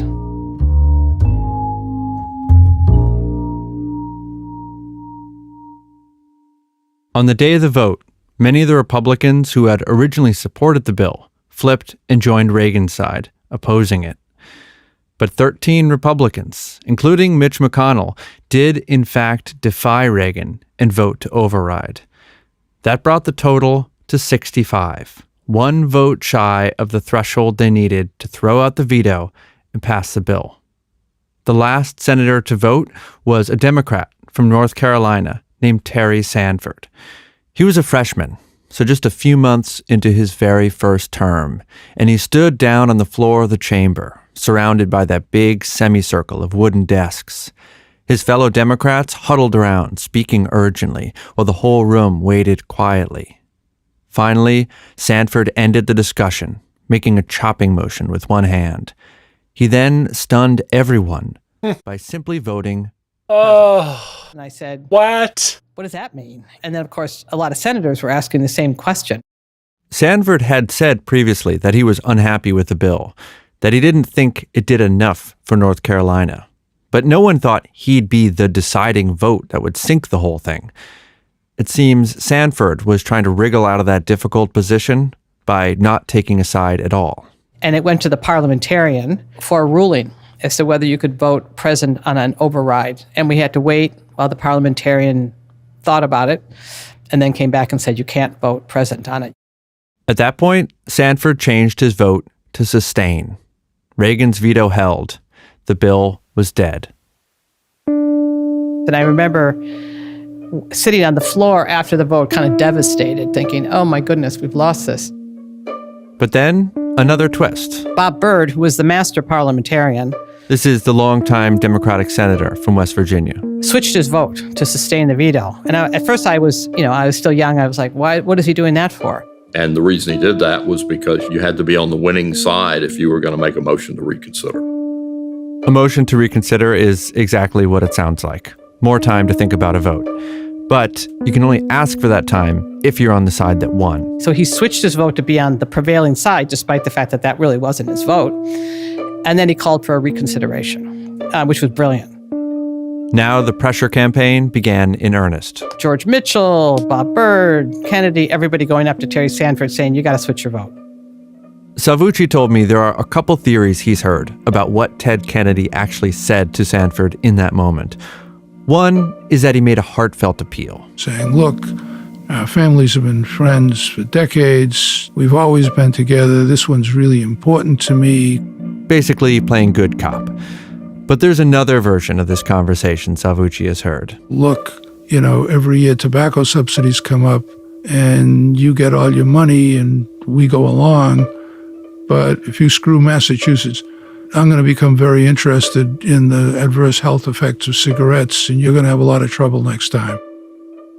Believe what you will, but about 3 hours later, Mary Jaca got a message from another Senate staffer. He buzzed me. He said, Mary, something's happening on the floor. You'd best go down. He said, I think Sanford is changing his vote. Sanford once again took center stage and announced that he was voting to override. The bill was alive again. But it was time for the other side to play their last card. Bob Dole, the lead Republican in the Senate, now asked for more time so that Reagan himself could pay a visit to the Capitol. Very unusual move. I don't think in all the years I was there I ever saw it again. He came down and buttonholed the 12 senators, which he thought, he could get to switch. And so we waited for hours. In his personal diary, Reagan acknowledged that the move might make him look that much more desperate and weak if it failed. But ultimately, he decided he wouldn't be able to live with himself if he didn't at least try. He began by reciting an old folk song to his colleagues. I am wounded, but not slain. I will rest a while, but I will rise and fight again. Then, according to one senator, the president said, quote, I beg you to vote with me on this. He literally used the word beg. I then remember a couple hours later, Dole coming out and saying, the vote can proceed. The senators gathered for a third time in the chamber. Ted Kennedy personally escorted Terry Sanford back into the room to make sure no Republicans could get close to him. Everybody was seated in their chairs, which is unusual. And in a very dramatic roll call vote, one by one, they stood up from their chairs and voted. Transportation, may I help you? Amazingly, WGBH captured this moment of the vote from the other end in Boston. We're waiting for the vote. We're still waiting for the vote. The phones never stopped today at the State Office of Transportation, and once the Senate vote started, so did the vigil. We see Salvucci leaning anxiously in a doorway as the votes are called on C-SPAN. He'd waited 15 years for this moment, so today every nay was agony, every aye a relief. Mr. Cochran, aye. He physically responds to each vote, pressing his fist to his forehead, then throwing his head back, then leaning in closer. And I'm standing counting on my fingers and hearing vote by vote, and then the Sanford vote comes and it breaks out in celebration.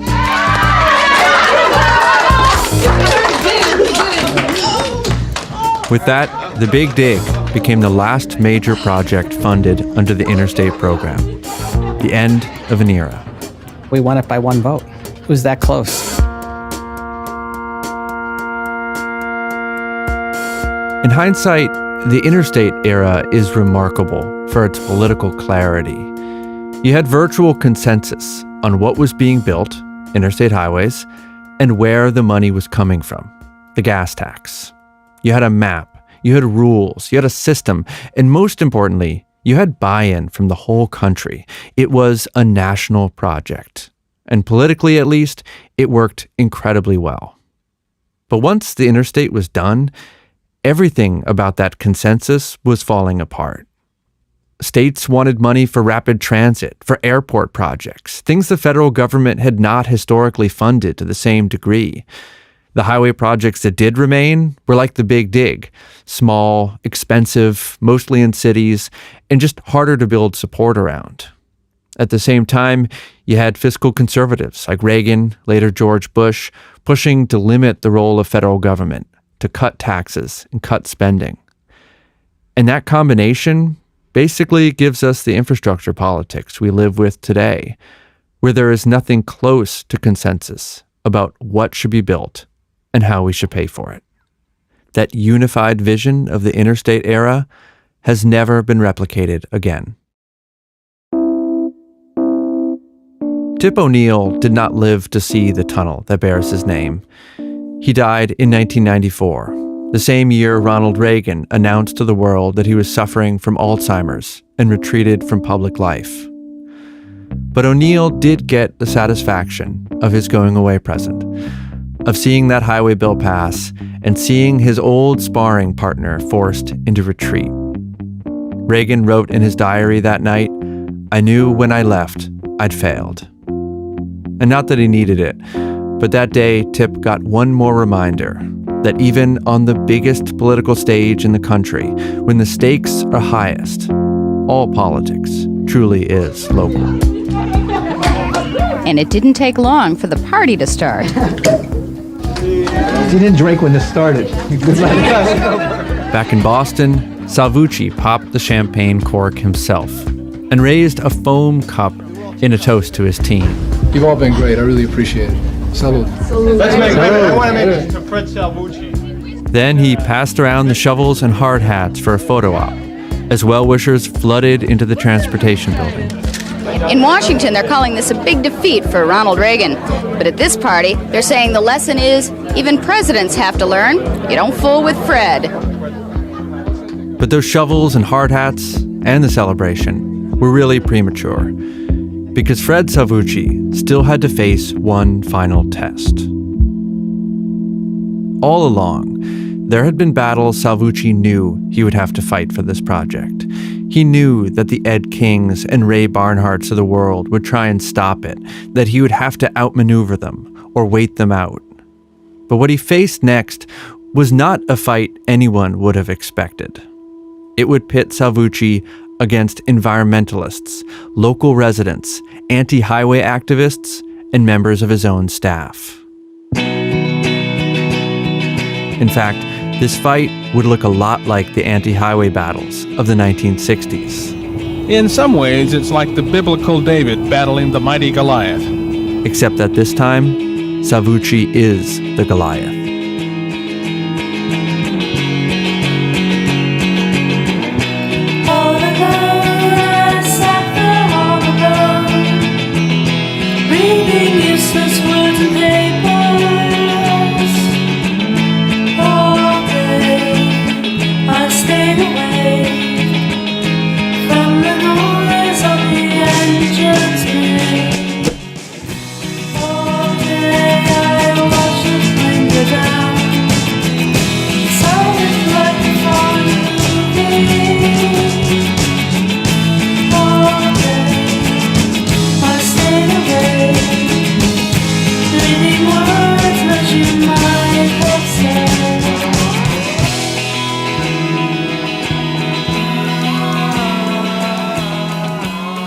The show is produced by Isabel Hibbard and myself, Ian Koss. It's edited by Lacey Roberts. The editorial supervisor is Stephanie Lydon, with support from Lisa Wardle. May Lay is the project manager, and the executive producer is Devin Maverick Robbins. Special thanks this episode to John Cahill, Paul Snyder, and Jeff Davis, who provided valuable insights on this story. Jeff put together an incredible collection of primary source documents on the 1987 highway bill, which you can find at enotrans.org. I'm also grateful to the Reagan Library and C-SPAN for the archival audio. If you want to see some wonderful archival footage of Tip O'Neill and find other content about the show, go to gbhnews.org. The artwork is by Matt Welch. Our closing song is I was looking at the by Damon and Naomi. subtitles. The Maybe Big Dig is a production of GBH maybe the News name was up and on screen as well. distributed by PRX. Yeah, episode 4 next time. I'm gonna see. Let's see how Food Shops is doing.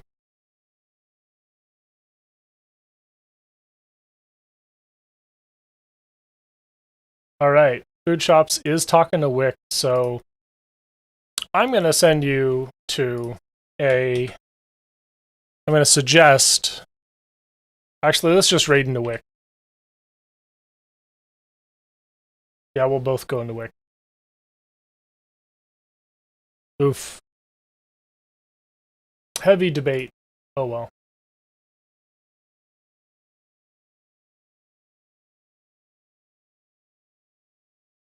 So, enjoy everybody's favorite topic of the month. I'll see you later.